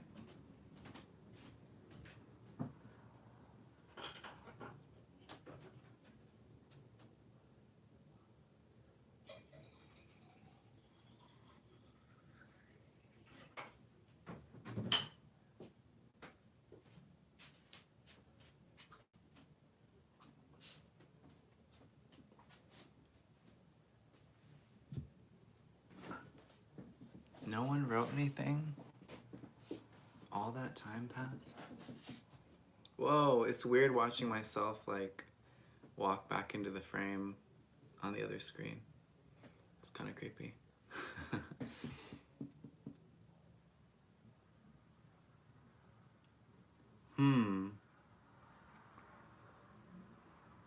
What?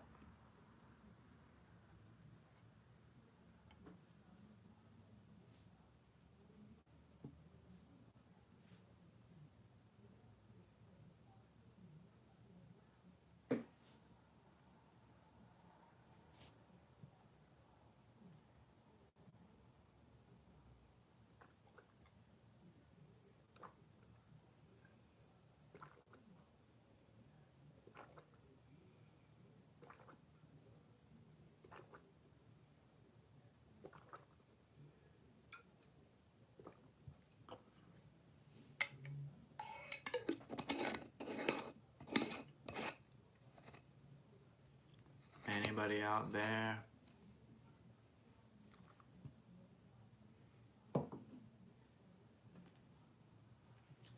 I'm curious as to how long of a delay is on this chat.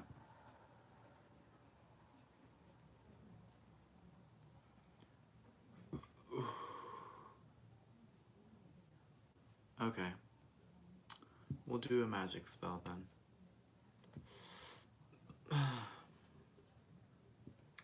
For this magic spell, I will bring my sound bowl. It has the remnants of herbs that I actually picked in Alaska. They're called fireweed, I think. And in there is Shiva's eyes. So we'll do that. And we'll bring in some other stuff too.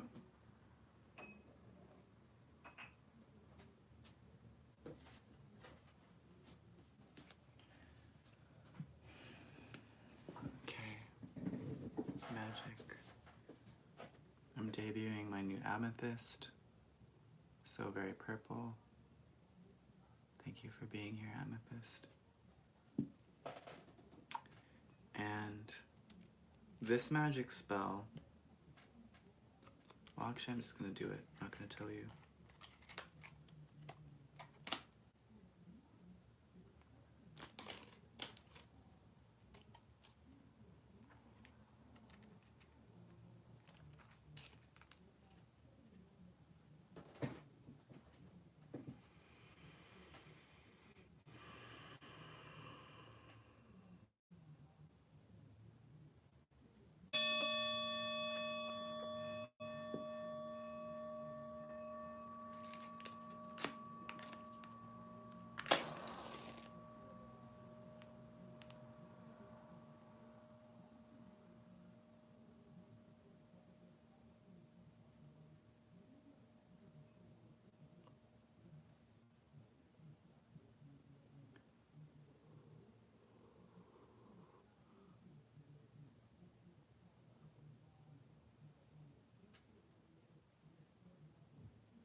Erui vita eu amai mau awan awia sawi quinli tatsui konyu mutui barau shashium axuia mutui kunun avak awa io.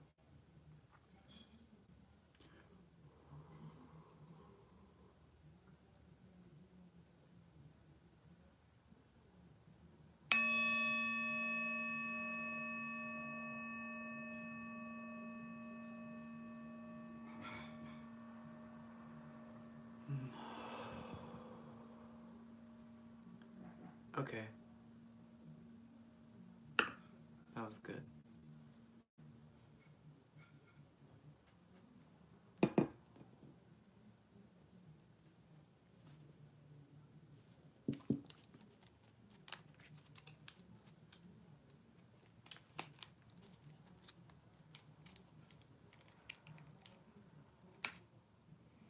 I got lots of new presents this week, and it was very nice. Presents are awesome. Presents is awesome. Okay, I'm gonna do Taurus now. The Taurans seem to love me, and I love them. And then, I'm gonna call it a night. So, Taurus rising,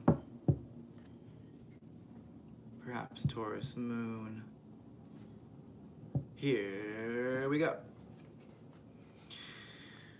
For all my lovely Taurans who have Uranus in their sign, I now invoke the revolutionary power of Uranus and their mini moons with their genius incarnation programming capacities that connect us to that which gives us light and life and a future to which to strive.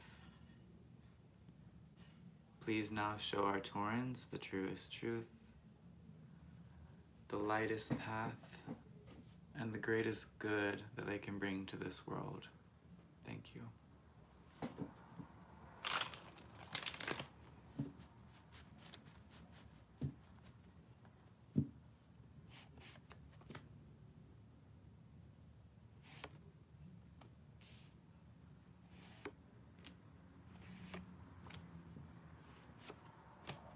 Okay. Taurus. The moon at the end of this month in Pisces is going to be huge for you. You guys are on a revolutionary edge, you guys and girls are on a revolutionary edge like I've never seen you. And it's almost like the gems of power, or like the crown jewels that were once like these old, burdened, you know, kind of archaic relics, you know, because Taurus is like things from deep in the earth, and they like tradition and just opulence. It's like these gems are being repurposed to power this spaceship.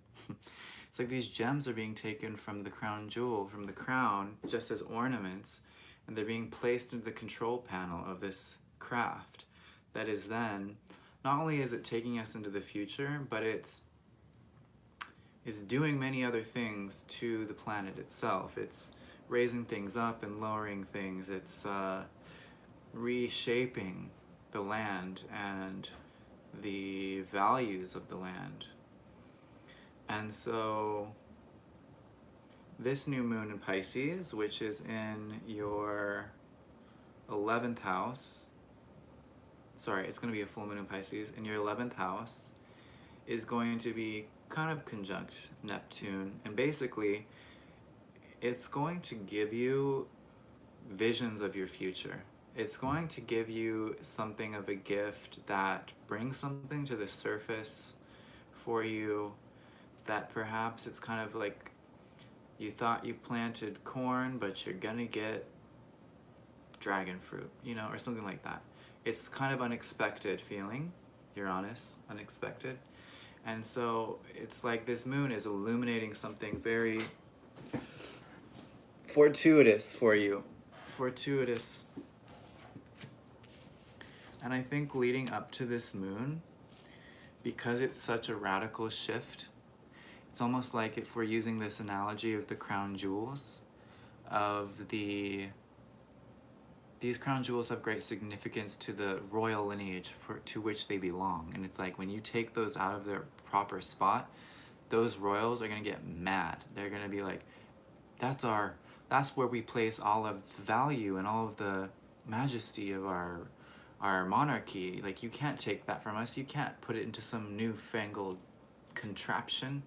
And it's like, well, actually, we are going to do that. And so basically, sorry, I'm listening to things going on behind me, but you're getting anxiety. You're getting anxiety because you can feel the end coming. You can feel that final showdown about to happen. And it doesn't have to be with a person.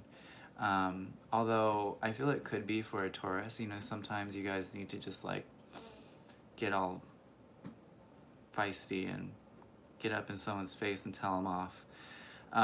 But I think that it's actually going to be, it's just going to be anxiety that you're feeling. You're going to be like, oh gosh, I can feel these big changes, and you're really getting exposed to energies that perhaps you're very unfamiliar with, so they can feel quite freaky in your body, or kind of feel odd in terms of the frequencies that are coming through your mind. And so just know that all you need to do at this time is just feel. So granted, some days may be very crazy, not like the events necessarily, but how you feel. You may be, some people call this ascension symptoms, where as we're changing in frequency or changing in like energetic makeup, the ways that our mind works changes. We feel weird. Our bodies are doing things in different rhythms and to different cycles than we're used to. But all you need to do is kind of just position yourself in a way that is strong. Kind of like when an earthquake is coming, they say get and stand in a doorway. Put yourself in a position existentially that you feel secure in. So mentally, physically, spiritually. Do the things that make you feel strong. Do the things that make you feel protected and secure, because these changes are going to happen either way. And so the more you can stabilize the vessel, the less resistance you can have to what's moving through you, and the easier it will be on you, and the quicker that the changes can occur. And so all you got to do is just really be receptive, and be receptive to change. And don't let anxiety get the best of you. Don't let yourself get overwhelmed by paranoia about. Cool. Don't get overwhelmed with paranoia about how people are going to react to you changing things, to you striking out in a new direction, to you maybe perhaps coming out of the closet in a way in terms of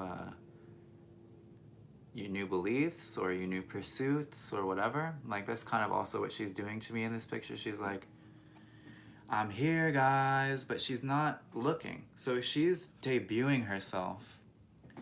We're going to do a little bit of a literal spin on this high priestess. So she's debuting herself and she's showing herself, but she's not looking for how she's being received.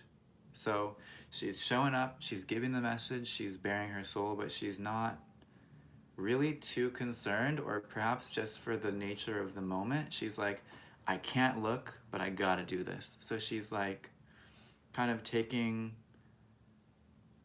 she's putting herself first. Oh my gosh, this is really weird. Because the crown on this particular card almost looks like the horns of Taurus. It's kind of blurry, but that just occurred to me. So speak your truth, even if your voice shakes. Stabilize yourself. Prepare, brace yourself for impact. It's not a crash landing, it's a takeoff. So your universal portal is ready. Your wormhole into the next reality is there for you. And so I'm not really watching the chat, sorry.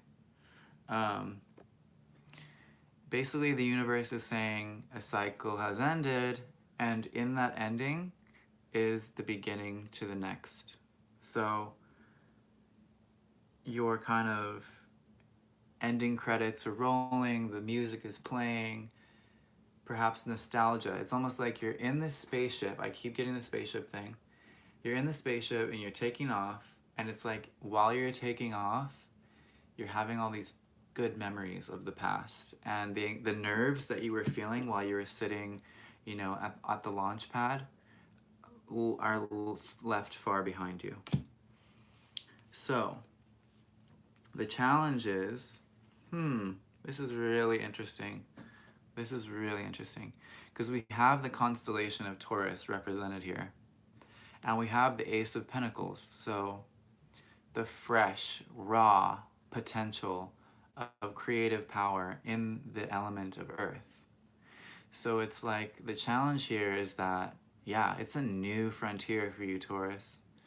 You're being blessed with something that you really can't even see where it's going yet, but you're going. It's shining. Look at this card, even looks cool. I love this card, it's so beautiful. I'm a Pisces, it's like my aesthetic, stars and energy and stuff. So yeah, you're like rocketing towards, you're like your new destination. And it's, it's a little bit, it's change. It's crazy. You're a fixed sign, Taurus. So, change is not like the first order of business. You like to continue things. You like to maintain things. You like to accumulate and add on to. It's not really your MO to just want to like break apart and shift. Higher blessing, you're going to also grow emotionally. You're going to grow in emotional maturity and emotional intelligence, which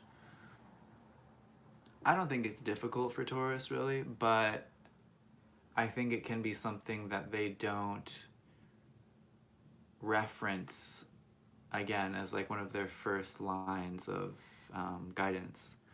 So it's a time when the waters of spirit and the more etheric and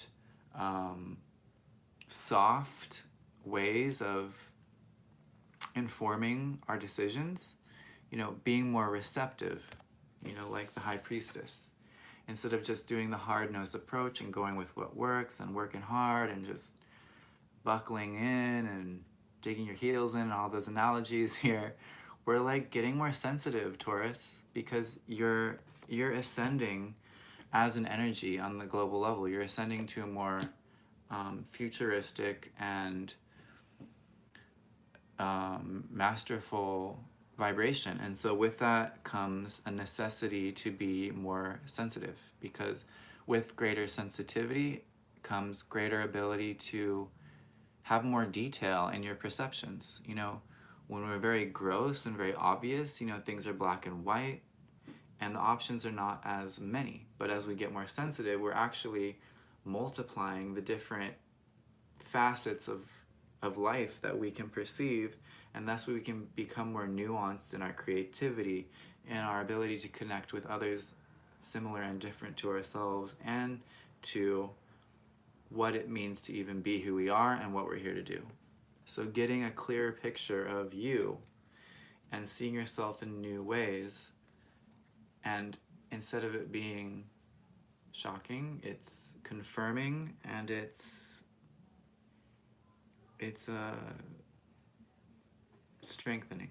So let's get your catalyst from the Archangel Inspiration deck. It's by Kim Dreyer. She's from South Africa. I read the book. So, faith.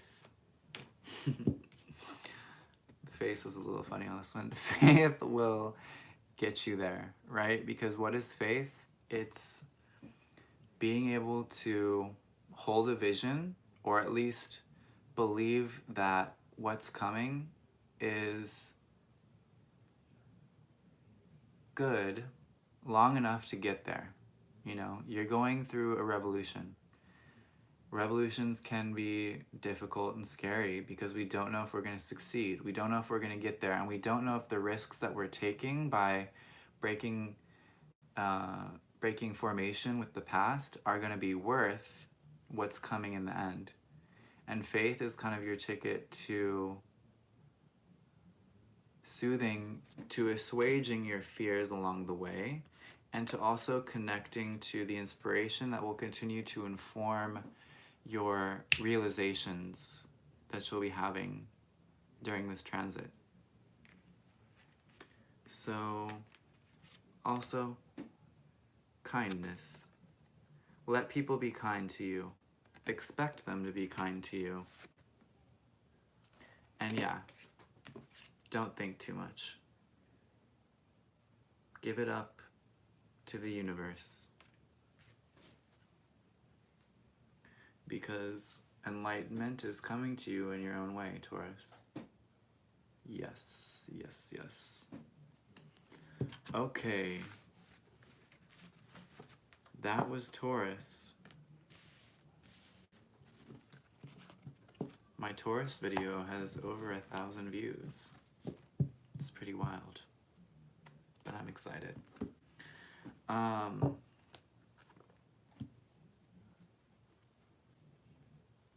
Anybody else? that I didn't read for yet that wants a reading for this period between the 14th and the 26th, speak now or forever hold your peace, because I'm the Spirit Advisor and I'm almost out.